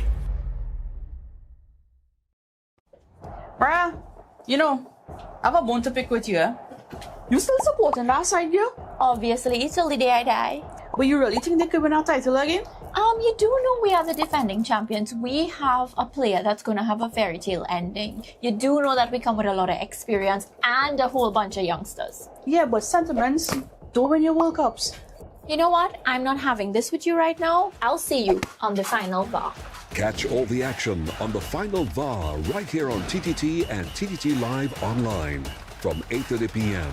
starting Thursday, 11 June 2026. From July 16th to August 1st, Tobago comes alive with its greatest celebration of culture, history, and tradition, the Tobago Heritage Festival 2026. Talk City 91.1 FM invites you to journey with us as we discover the people, places, and stories behind this remarkable festival. Here's today's feature. Some stories are written in books. Others live in the hearts and memories of a people. One of Tobago's most famous folk legends is that of Gangang Sara, a mysterious African woman said to have flown across the Atlantic and settled in the village of Golden Lane. According to the legend, she possessed the power of flight, but after living in Tobago and eating salt, she lost her ability to return home. Her story has been passed down through generations and remains one of the island's most treasured pieces of folklore. During the Tobago Heritage Festival, visitors gather in Golden Lane to hear the tale brought to life through storytelling and cultural presentations. It is a reminder that heritage is not only found in historical records, but also in the stories people share from one generation to the next. This is Tobago's oral tradition at its finest, and in 2026, Tobago invites you to hear it for yourself. Tobago Heritage Festival 2026. Let we tell the whole story. Good morning, Trinidad and Tobago and the world. I'm Vermala Balkaran. Welcome to Trinidad and Tobago today. Let's take a look at what's trending this morning. Every morning in Trinidad and Tobago, a new conversation begins. And right here, we take that conversation further, speaking with the stakeholders and voices behind the stories. From news and lifestyle to culture, health and entertainment, we bring you the topics that matter most as you start your day. Join us weekdays, Monday to Friday at 6 a.m. Watch on TTT or join the conversation from anywhere on your smart device at TNT Today Show, Trinidad and Tobago Today, exclusively on TTT. Why is Talk City 91.1 FM the leading talk station in Trinidad and Tobago? Because nobody delivers conversations like we do. Start your mornings with Ground Report. Andy Pitbull Williams, Lennox Smith, and Nigel Snipes setting the agenda from 6 to 9 a.m. Then it's Off the Record with Stephan and Mr X. Fearless talk and the issues everybody's discussing. Stay connected with Sharon. Take it front with Officer Shabadi. Go beyond limits with Roland Stewart. Drive home with Heavy Duty and David Welch on Under the Radar. And wrap up your day with Kingsley and OB on The Wrap Up. Real talk, real people, real Trinidad and Tobago. Listen live on Talk City 91.1 FM and follow us on social media, Facebook, Instagram, and YouTube. Talk City 91.1 FM, the #1 talk station in Trinidad and Tobago. The excitement of world football ignites with the final VAR. Victories, analysis, reviews, the goals, the calls, the experts are on the ball. The final VAR, live on Thursdays from 8:30 p.m. on TTT and TTT Live Online, starting June 11th.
We got keep all the doors them locked until we done. I said, come let me go in the back and fool around. All this loving you got, come give me some. Don't fight, we don't want them to hear. Be nice, darling, love me today. Come let me go in the back and fool around.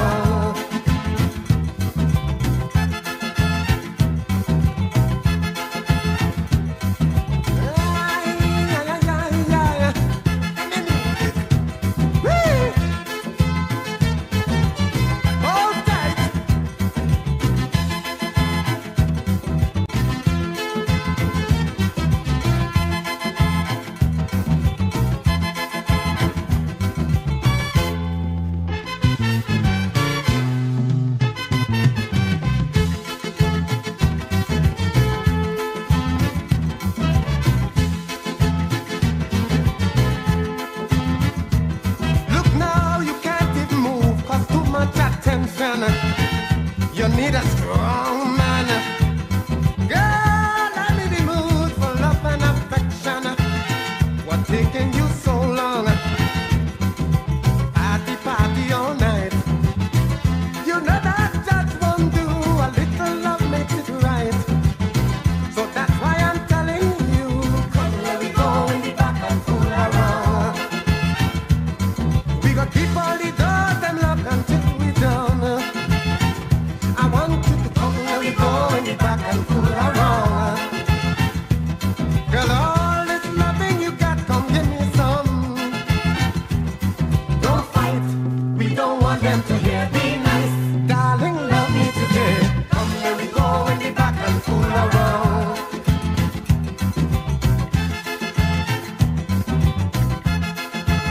Hold me. Come, let me go in the back and fool around. I want you to come, let me go in the back and fool around.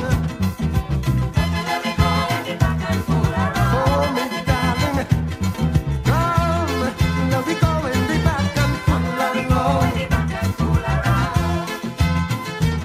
Oh, we go rubber, we go hold, we go hug up tight, we go fool around.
All right, people, so we are in the third and final hour here, 15 minutes past the hour of 11 o'clock. I want to remind you that TTT Media Limited and Digicel, TTT Limited Media Network and Digicel prepare for Game On, the finale, the ultimate watch party experience, and it takes place this Sunday, the 19th of July, and members of the public are advised of the following restriction. No unauthorized vending will be permitted along Maraval Road between Marley Street and Alcazar Street during the event.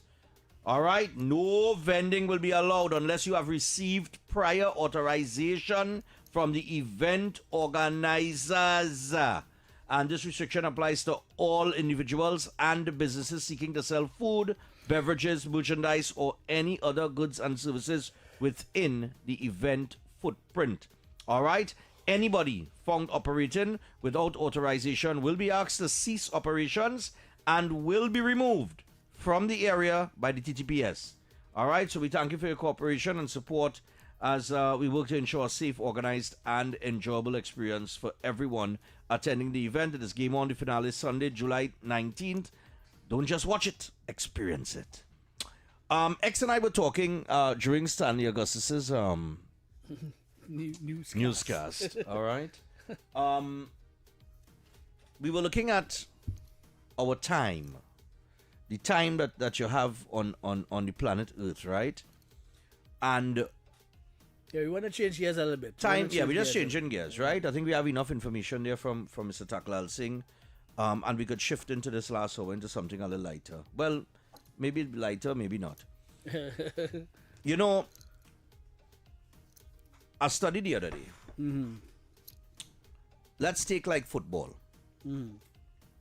A guy called in the other day and said Pele is the greatest of all time. Right. The greatest ever. Mm-hmm. Nobody can go touch him. Right? Anil Arnold said that. Anil Roberts said that too. Right. Good. But just think about this for a second, right? We are here, we are in 2026. Right. Pele would have played football back in the 60s, 70s, wherever. Come up to the 80s kind of Right. thing. Yeah, that is it. Right?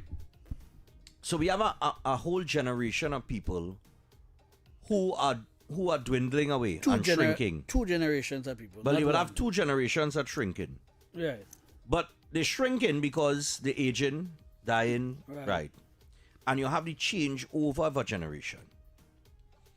And in that change over of a generation, of course, the last probably 2 generations, because I born in the 70s. Right. Right? So if you born in the 40s and the 50s and thing, Pele is your guy. Yeah. Maradona is your number 2. They would know that. Right? For sure. Probably Johan Cruyff might be another name that will jump out there as your number 3. Tafarel. Them Right? Kind of people. Now, as the generation changes, right? And you have the 1970 born, like me, I is 77. I never see Pele play. Right? I never see him with my own 2 eyes. Now, I could go back and I could look at tapes. Right. But looking at the tapes, I will even ask the question, would Pele be as great as he was in this era of footballers? In this era with this style of play, with everything, right? I have my doubts. But then again, you also have to balance it off with he would have been training. He would have been training under the same circumstances, the same system as the current footballers, right? And the money would have been there. Was he? No, he would have been. You had to put him in this era, but you had to put him in the era with the training and the facilities and the technology and everything. Mm-hmm.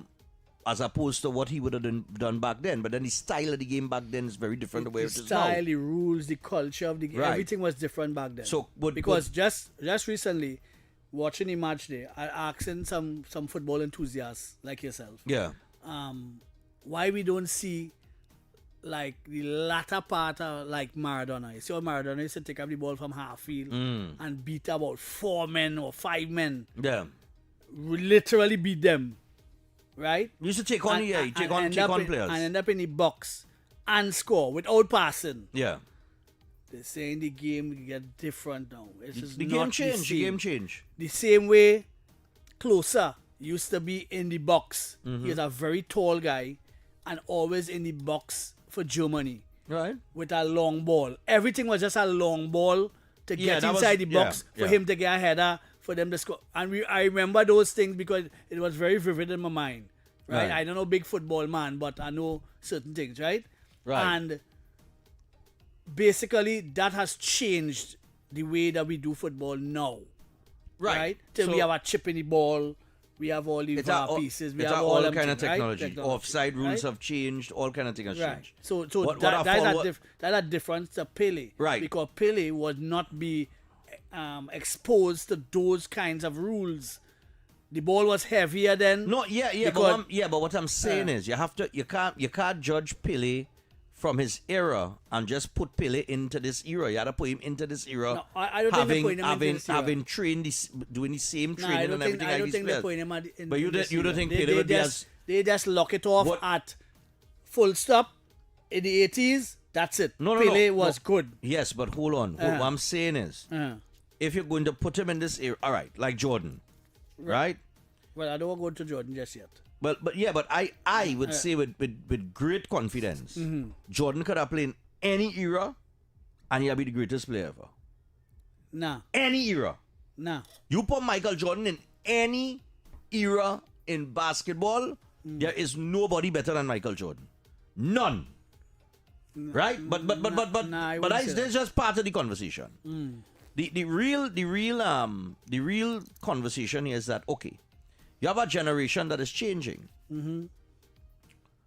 So in the next 15 to 20 years, we would know about them. Nobody gonna be talking about Pele. No, They might even talk about Maradona, because when you're dead, when you're dead, you're done. You're done. Yeah, right? Now, right. They will go on generation after generation. Messi name will still call, Cristiano Ronaldo's name. Those would be the names that would be calling. It would be the Messi and the Ronaldo era. Will move forward into the next probably 5 decades. The next 4 years is Yamal. Right, then you're going to have Yamal name calling if he lives up to the hype. Right. So when you're dead, you're gone. And when the people that have seen you perform, when they dead, your whole era dies with them, Well, because your children go on to take in the now, what exists in the now. Well, they don't live in your past, they live in the now. I don't see Messi as no. Nah, he's great. Nah, he's great. He's great. But he will be recognized as the greatest of all time by a whole generation. Pele and Maradona and everything, Johan Cruyff, all of them, they will be forgotten. Lothar Matthäus, all of them, Gerd Müller, all of them, they will be forgotten. Ruud Gullit, Marco van Basten, you name it, they're going to be forgotten. Yeah, but Socrates and Zico. Yeah, but you don't teeth my head like that. All of them will be forgotten. Yeah, but you don't teeth my head like that. But I'm just saying, that will be a forgotten era, because when you're dead, you're gone. And when your era dies, when those who lived your era die, that's it. Your legacy dies with them. Right, okay. Right? Okay. Just think about people who were great in the 1920s. Who does talk about them? Who's talk about them in any conversation with anything that they have a relevancy to? Nobody don't talk about them because they're done, dead and forgotten, and nobody to tell the stories. Like Eusebio and these fellas. Eusebio, all of them, it dies with the era. That dies with them. Right. So like my old man died. His era would have been the Johan Cruyff, the Pele, the this one, the that one. All right, let's bring in Jordan now. Let's bring in Jordan. Right, now Jordan is a different animal. He is able to transcend what he had into what is now. For instance, right, his sneaker, the whole brand, the Jordan brand in 1970 something or 80 something when he signed that deal. Didn't expect it to be as big as it is now. No, signed for 250,000, I think it was. Right, back then, yeah.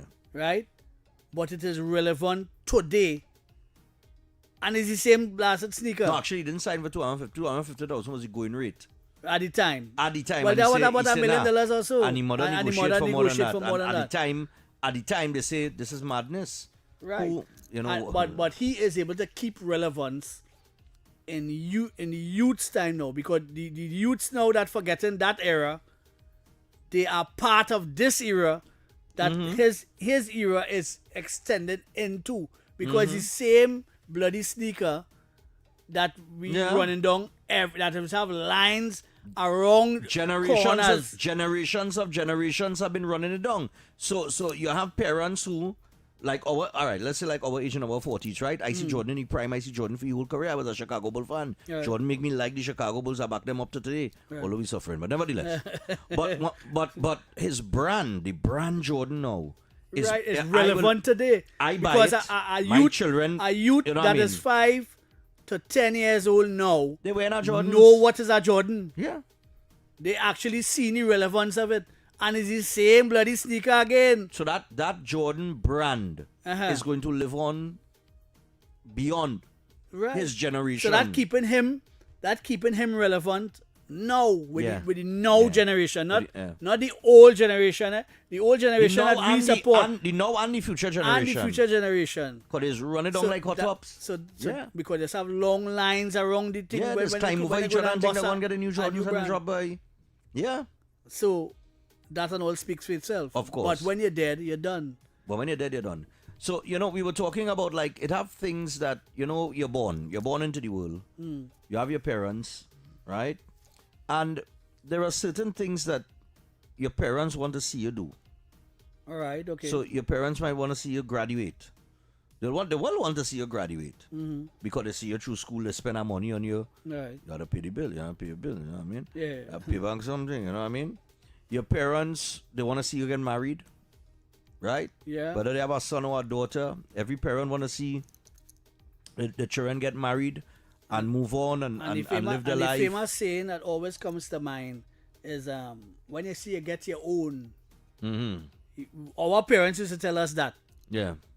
When you see you get your own, you see the rudeness again me now, you see it for yourself. Yeah, see it for yourself. And we have reached that that place now. Yeah. Because we have children that are our age then. Yeah. Because all of us at 50 have a child at 17 to 20. Mm. Right? And we are experiencing it, raising our own to big men or big Right. women. Yeah. And it is very, very instructive, and then they come back to ball that children making children and grandmothers and parties with mothers. Mm-hmm.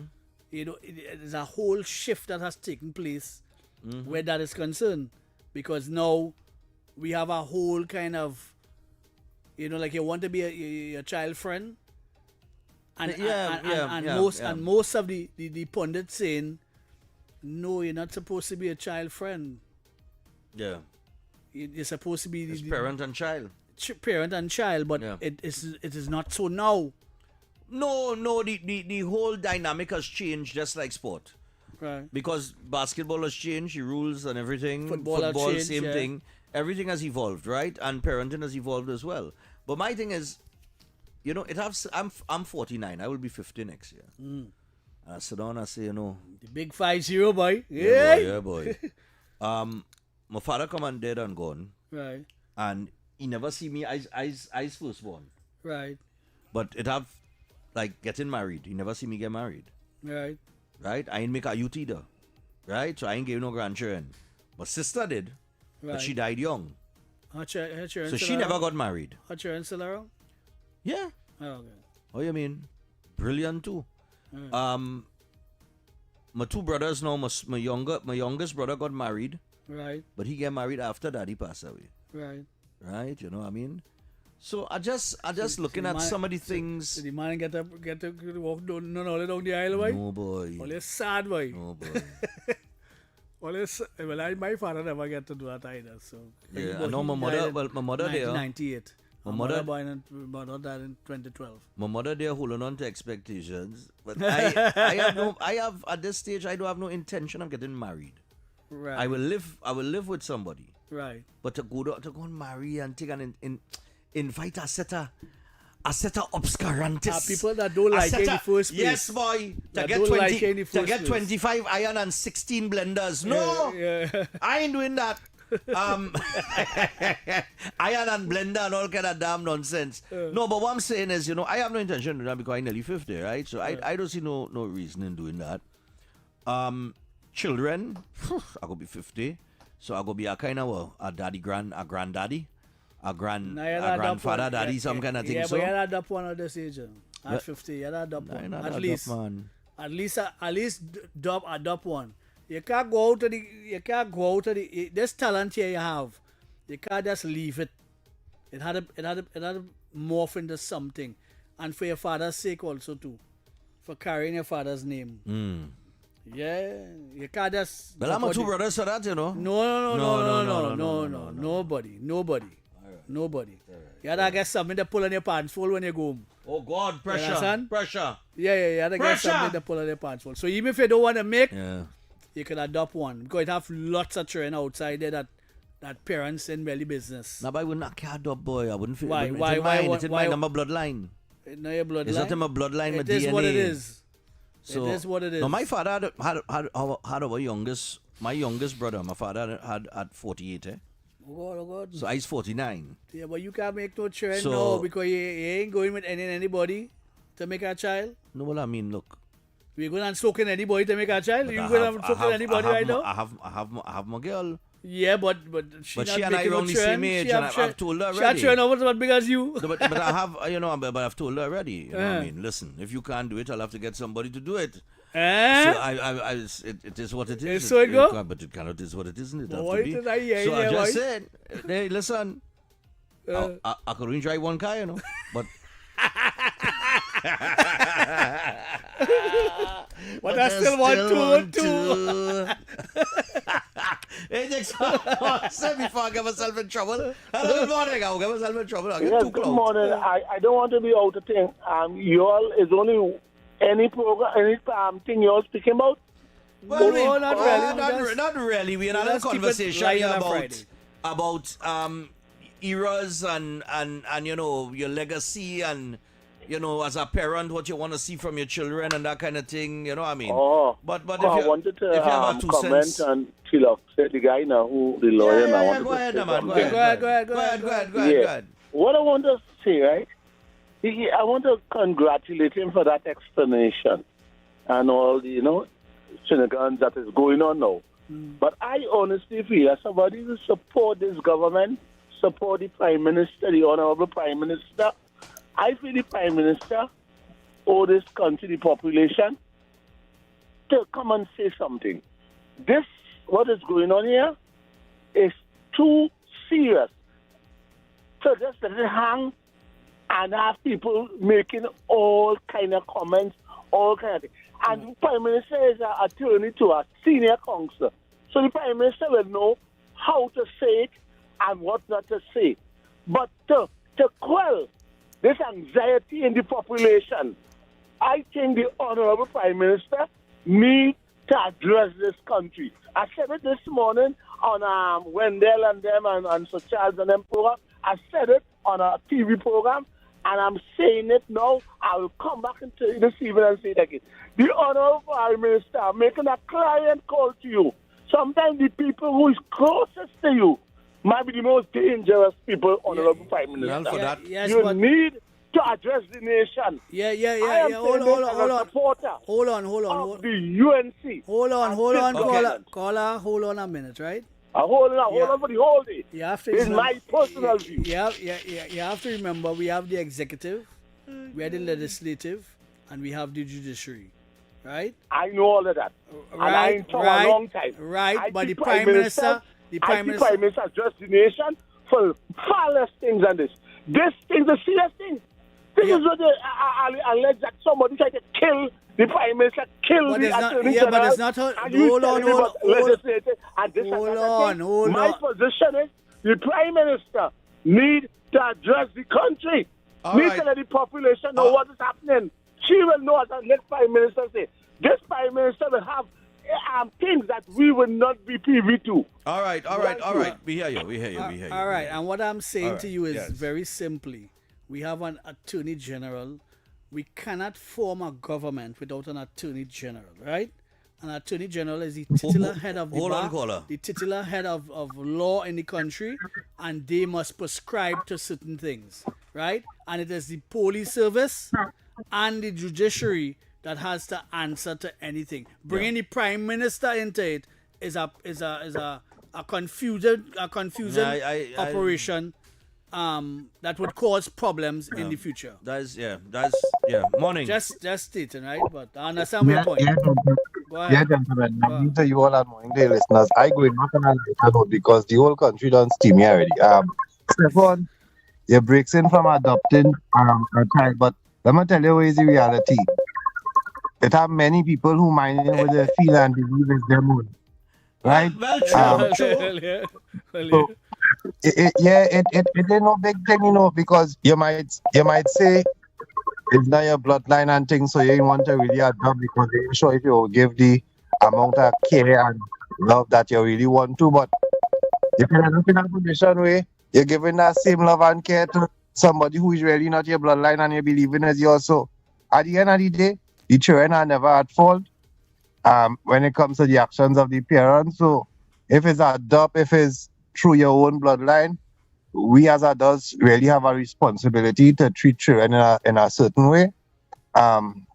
So As Mr. X say, don't go out without at least taking one, man. No problem, yeah, man. Don't go just so you want to lead the earth by. God. With all this Boy, talent. no, I just think about it, I say, boy, I run out of time, I running out of time. So, that is what it is. Yeah, so bringing the Prime Minister into it would be, yes, she's an SC, yes, she's a lawyer, but she's also the head of the nation, and she has separation of powers to follow. And the legislative and the executive should not be getting into the judiciary's business. They shouldn't cross. She ought not to comment on those things. Yeah. Morning. Hi, good morning, gentlemen, again. Yeah, man. Morning. Well, Stephan, I think you ain't cut off for that, so that's just number one thing. You ain't think I cut out for that? No, I think For you fatherhood? go like just spree and have a good time right through. Oh, You God, have a sir. child, you have to have responsibility, my friend. You don't think I could be responsible? What kind of mad thing you can ascribe to the man there? No, well, I tell you, I live the life, and I still live in it. Yeah, but die for you, not for he. Well, all right, but that's what I tell you, children need attention right through, even when they're married and they go off on their own. Yeah. You let them do their thing, and when they're in trouble, you have to deal with them, But anything more, what he call it, tell you. Concerning the data business, the guy from Hummingbird also said that Trinidad is in a position where the excess electricity that they have is going to shave 2 years off of building this plant. So that's a good sign. All right. We'll take a look at that. But Mr. X, the game is not 3 o'clock, it's 5 o'clock tomorrow. 5 o'clock, yeah, 5. Yeah, Okay, and cool. 3 o'clock is the Sunday one. The final on Sunday, cool, no problem. All right, Thanks for that correction. Yeah, man. 6222491. We checking your calls. Yeah, man. Morning. I feel like I should have a youth, Mr. X and His Excellency. Did I miss the attorney? Did he come on here? Was that? Yes, the attorney was on. Attorney was on, yeah. Yes. Well, no, I was engaged in other business. Sorry about that. No, you already came on. He gave I some really want to hear what points. he had to say, but I guess I'll have to play back with some kind of You can find get, out. But yeah, anyway, go to YouTube. let me just say this thing. This matter has to go to the doors of the Privy Council. If the Privy Council say, well, listen, we are not going to hear this matter, or we're not going to hear this matter now, then the individuals who were granted conditional release, that conditional release will apply, save and except until the time that they hear it. But when the Privy Council does look at this matter, in my view, the Privy Council will have to ask one question. What is reasonable in a situation like that? Because there is nothing to stop a government from having declared a state of emergency. The state of emergency ends, and in 24 hours they go back to the parliament. They tell the president that they want another state of emergency, and in 14 days after they go back to the parliament and get an extension again, and we continue in perpetuity with a state of emergency. What happens to the individual? The Privy Council have to ask themselves that question: what is reasonable? And I feel that what is reasonable in a state of emergency, if you incarcerate X for 14 days because X was saying something on the phone that he shouldn't say, in the first 14 days, you must have sufficient evidence to knock on the door of the DPP and say, this is what we have on Mr. X, charge Mr. X. And if the DPP decided to prefer charges against Mr. X, of course, he will appear before a court of competent jurisdiction, and the judicial officer there is going to determine whether or not he should be granted bail. But we cannot continue, Stephan, in a state like this, where anybody not bail, could be picked up because of something that they said, and they just placed in a gulag. Yes, but it's not because bail. Hold on, Eric. Stephan, the shoe could be on the other foot, Eric. How would you have liked if Dr. Rowley was in charge of something like this? Yes, go ahead, I'm listening. It's not bail. It's a condition to be released until your matter could be heard. Then you will be charged. You'll be charged. You're confusing what I said. Okay. Here's what the lawyer said. Right? Here's what the lawyer said. This is not bail. This is to. I agree with that. This is to be held during the period, and then you will be charged somewhere down the line. No, he doesn't know that. Because they are. He does not know that. He does not know what. He does not know that you'll be charged somewhere down the line. No, he didn't. Oh gosh, No, he didn't not, say not in that. that context. But what he's saying is, what it is You could be charged. Right, so and it's you not could be bail. charged, So it's right. not He does bail. not know that you will be charged. Sorry, well, right, okay. It's not bail. But listen, the point I make, I never made a condition of bail, you know. You said what bail, I said but you said is that bail what just the now. Privy Council would have to consider is what is reasonable in this circumstance. And in my view, in my considered view, 14 days incarceration is enough time for you to have enough evidence to go to the DPP and ask the DPP to consider charges. If the DPP says charges, it goes before a court of law where a judicial officer will adjudicate on the matter. Then you can be talking about bail. If the individual should have bail or not. Right. That's the point I was making. All right. And I want to say this. Listen, I want to say this thing, and I want you to remember this, X. The shoe could be on the other foot. The shoe could be on the other foot. Obvious. You want to give a politician that type of power where he could just sign a paper and place him in a gulag in perpetuity? Come now, man. It have rules for that. What rules? It have rules for Where that. a politician is involved, the politician is A involved. politician what? No, The hold on, police, I the think you need to- TTPS, you let's need to gather go- the you need to evidence in order Go for back a and listen to minister what to Tackle sign. Singh How said. A long minister have you cannot. gather this evidence? Look. Oh, now they haven't gone to the DPP yet? Okay, listen, hold on. I would advise that you listen to what Tackle Singh said. No, I didn't listen. Well, all right. Well, it go will and be listen to it on then, go and listen to YouTube. it It will be on YouTube. Yeah. You just go up Go on and listen YouTube to on it. today's I will episode. check it out. Edify- I'll We spoke to check it him. out. I'll tell you Edify when- alone attorney we spoke response. to him after the play withdraw.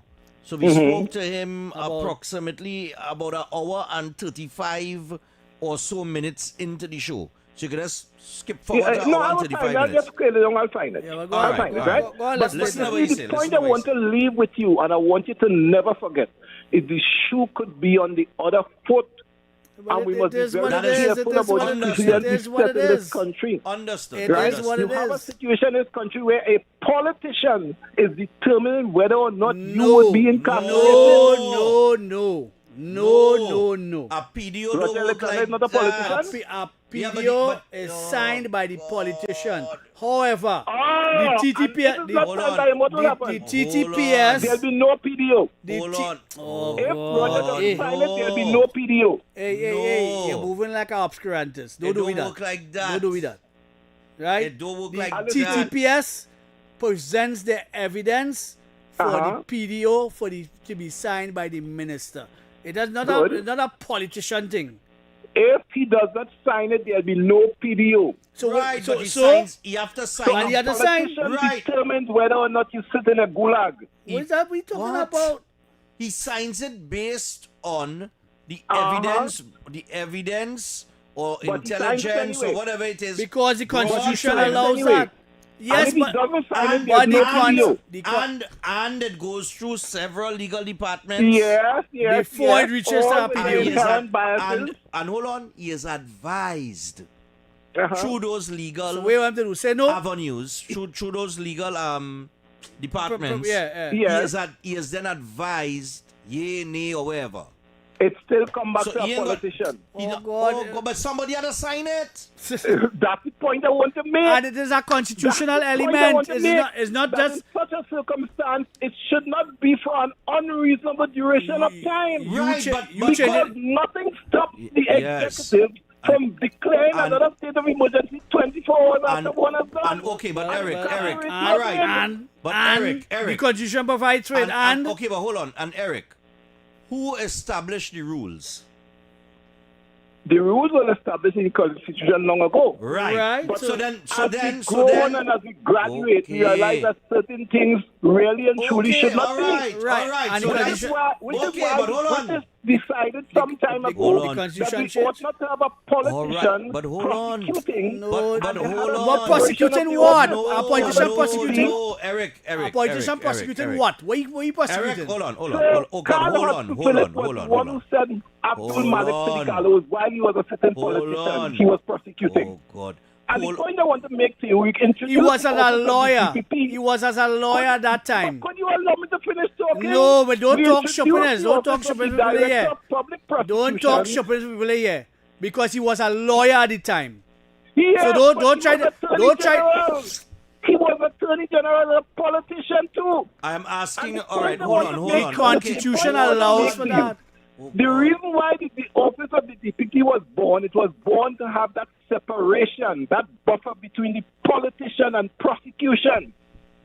That is why the office of the DPP was born. Eric. In fact, in jurisprudence, Eric. the DPP is known as a minister of You're justice. trying to sound like a lawyer. Don't do Eric. that. Don't do that. Eric. I'm telling you You're what not I no, know. Eric. You're not no lawyer. Eric. Hush your mouth. Eric. Yes. Two things. And then Yes. I'm going to move on to another call. Because Yes. these two things will need no debate. All right? Uh-huh. One, I am advising you again, To go since back you're and speaking listen. about the PDO, go and listen to what the lawyer said about the issuing of a PDO. He started the conversation with that. So you'll get more information on that when you listen to him. Secondly, as it relates to your concerns about who signs a PDO, I am just simply asking you, in the manner and of what exists currently, is it within the perimeters of the law? Yes, it is. Hold on. Wait, pause. Because X, you don't say nothing. Because when you open your mouth too, let us go back and forth and back and forth. So, what you are proposing is that some form of constitutional reform have to take place is needed. in order to correct that, correct? And I am saying that it's not necessarily Hold on.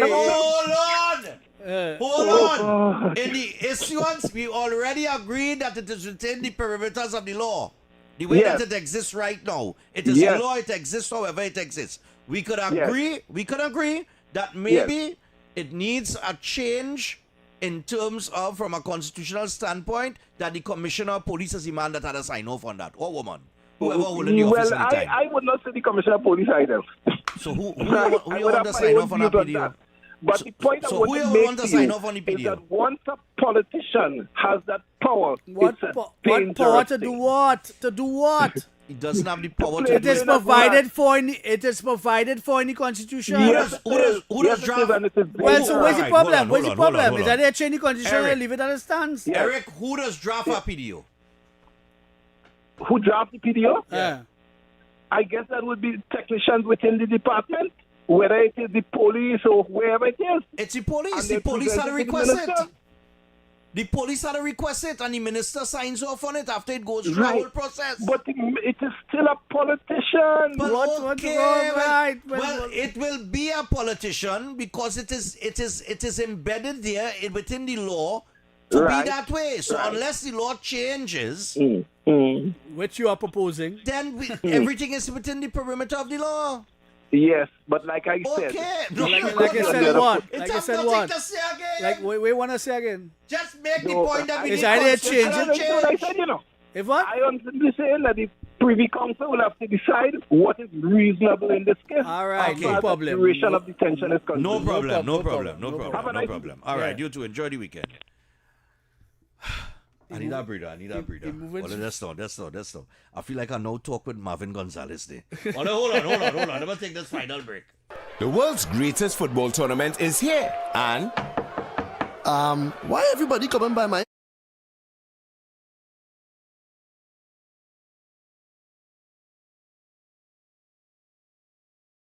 Why is Talk City 91.1 FM the leading talk station in Trinidad and Tobago? Because nobody delivers conversations like we do. Start your mornings with Ground Report. Andy Pitbull Williams, Lennox Smith, and Nigel Snipes setting the agenda from 6 to 9 a.m. Then it's Off the Record with Stephan and Mr X. Fearless talk and the issues everybody's discussing. Stay connected with Sharon. Take it front with Officer Shabadi. Go beyond limits with Roland Stewart. Drive home with Heavy Duty and David Welch on Under the Radar. And wrap up your day with Kingsley and OB on The Wrap Up. Real talk, real people, real Trinidad and Tobago. Listen live on Talk City 91.1 FM and follow us on social media, Facebook, Instagram, and YouTube. Talk City 91.1 FM, the #1 talk station in Trinidad and Tobago.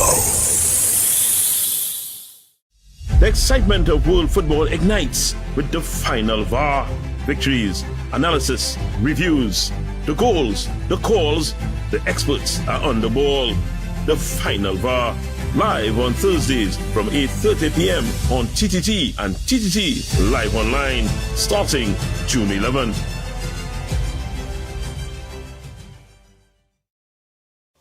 From July 16th to August 1st, Tobago comes alive with its greatest celebration of culture, history, and tradition, the Tobago Heritage Festival 2026. Talk City 91.1 FM invites you to journey with us as we discover the people, places, and stories behind this remarkable festival. Here's today's feature. The Tobago Heritage Festival is much more than a series of cultural shows. It is Tobago's largest annual celebration of history, traditions, and community spirit. Boy, I get a... He's treated like Dakron. He's treated brain like Dakron. You had to ring it. Don't ring it. So let me just move on to the next one here. Yeah. To the listener that keep messaging about your FUL problem, right?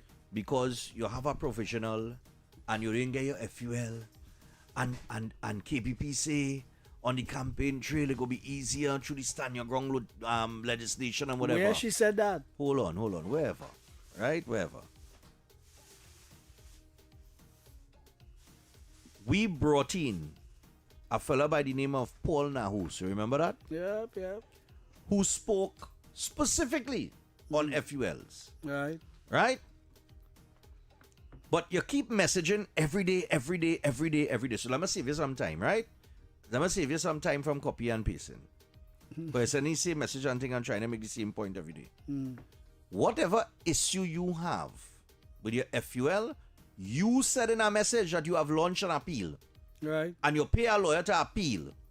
So you have an appeal before, who does go before? The court? Have a body for that? The board. The board. Right. Board for that. We not on the board. I guys have applied for one. So we do exactly. What you want me to do? Campaign for you to get through?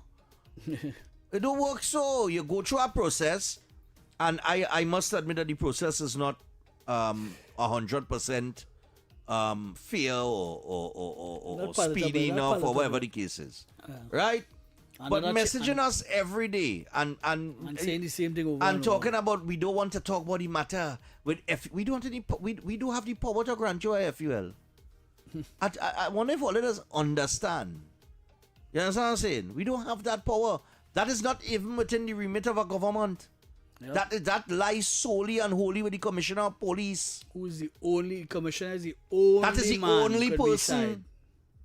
You understand?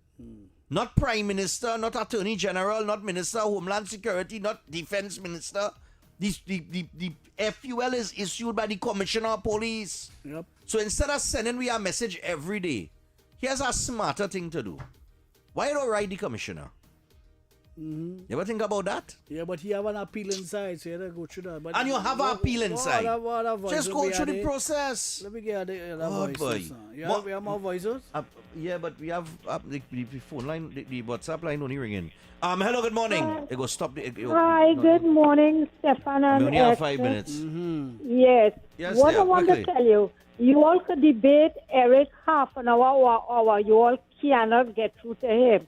He do not listen. He are one-sided. Anybody against the PNM, whatever the PNM says, hold on. He using up all the time and nobody else cannot get through. But hold on. You all cannot change his mind. He don't make up his mind. Well, you wait so much time all the way. He not seeing through all you. I don't know why the PNM never had he and Barataria in Parliament. Okay, all right. We'll go and fight for them. Okay, all right, thanks. Yeah. And we realize we can't debate you either because you don't give nobody no chance to talk. So what I'll tell you, listen off here, right? We're not trying to debate Eric. We're trying to repair ignorance. We are repair correcting his ignorance, I should say. What we do is we correct bad information. So within a statement, sometimes you have wrong information. We cannot allow the skewed wrong information or skewed information to get out there because it will contaminate your brain. Adding to the noise. So we're not debating him. We just correcting Gentlemen, him. good morning. Morning. Yes. So let me just add a little 2 cents to the thing. You go ahead, man. They're complaining about the politician signing or A PDO, a preventive on detention one end, order. they want the politician, which is the prime minister, to pronounce an matter that is judicial. And on the other end, they want a judicial officer to pronounce on a political issue. What they want. Now, in the case of the minister, I think the mix-up coming from where the misunderstanding the man wearing. So it's not Roger Alexander signing the document. Right. Roger Alexander is the member of parliament for Tunapuna. It's not he signing the document. It's the Minister of Homeland Security. Homeland Security. It's a different office. And of course, it's governed by different rules. And therefore, because Roger Alexander's signature on the document don't mean that it's a politician signing. I want you to understand the point I'm making. Understood, yeah. And I think that is where they're not understanding what is happening here now. The debate about constitutional reform to revamp these issues are very serious and I think very much needed. Yeah. But I think at this point, they're mixing up the whole thing. The same thing. If Kamala Prasad Professor is to say something in her private capacity as a citizen, which she's entitled to, everybody going to say the Prime Minister say that.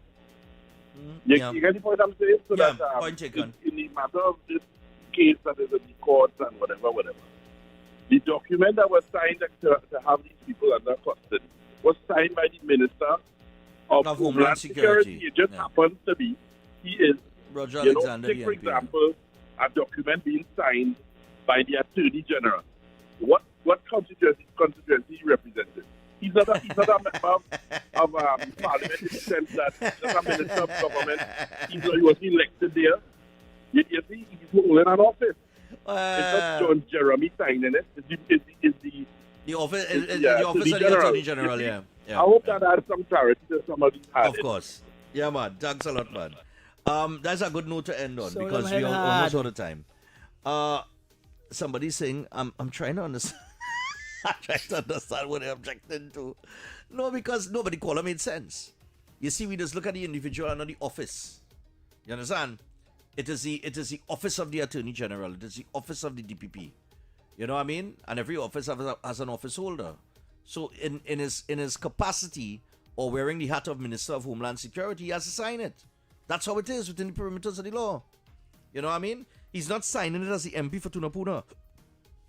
You understand what I'm saying? But time for me to go. Yes, time for me to go. Let me go from here. Yeah, because she playing the piano.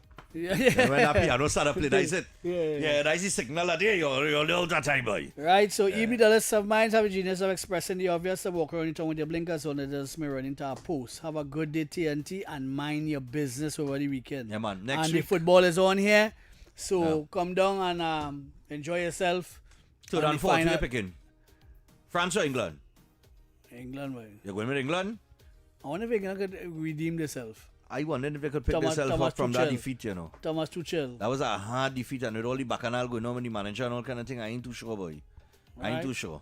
Yeah, but Caliso, Mbappe, and Dembele, they ain't really saying nothing. But after three of them in the front and nothing saying. Yeah, but after Tuchel say it is not his tactics, is the players ain't good enough.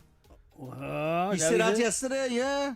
They asked him, he said it was nothing to my tactics, the players was just good enough. Just wasn't good enough.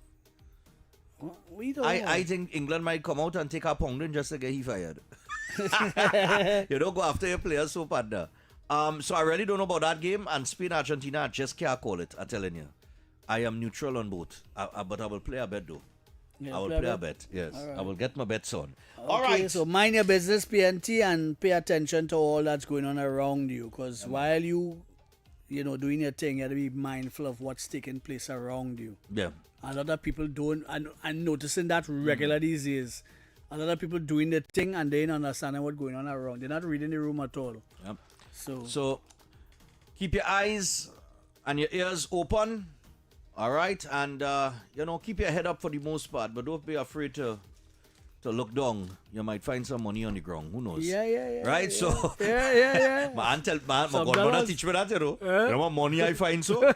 She said, boy, you walk with your head down, you know. I just walk with my head down. It's find money on the ground, you know.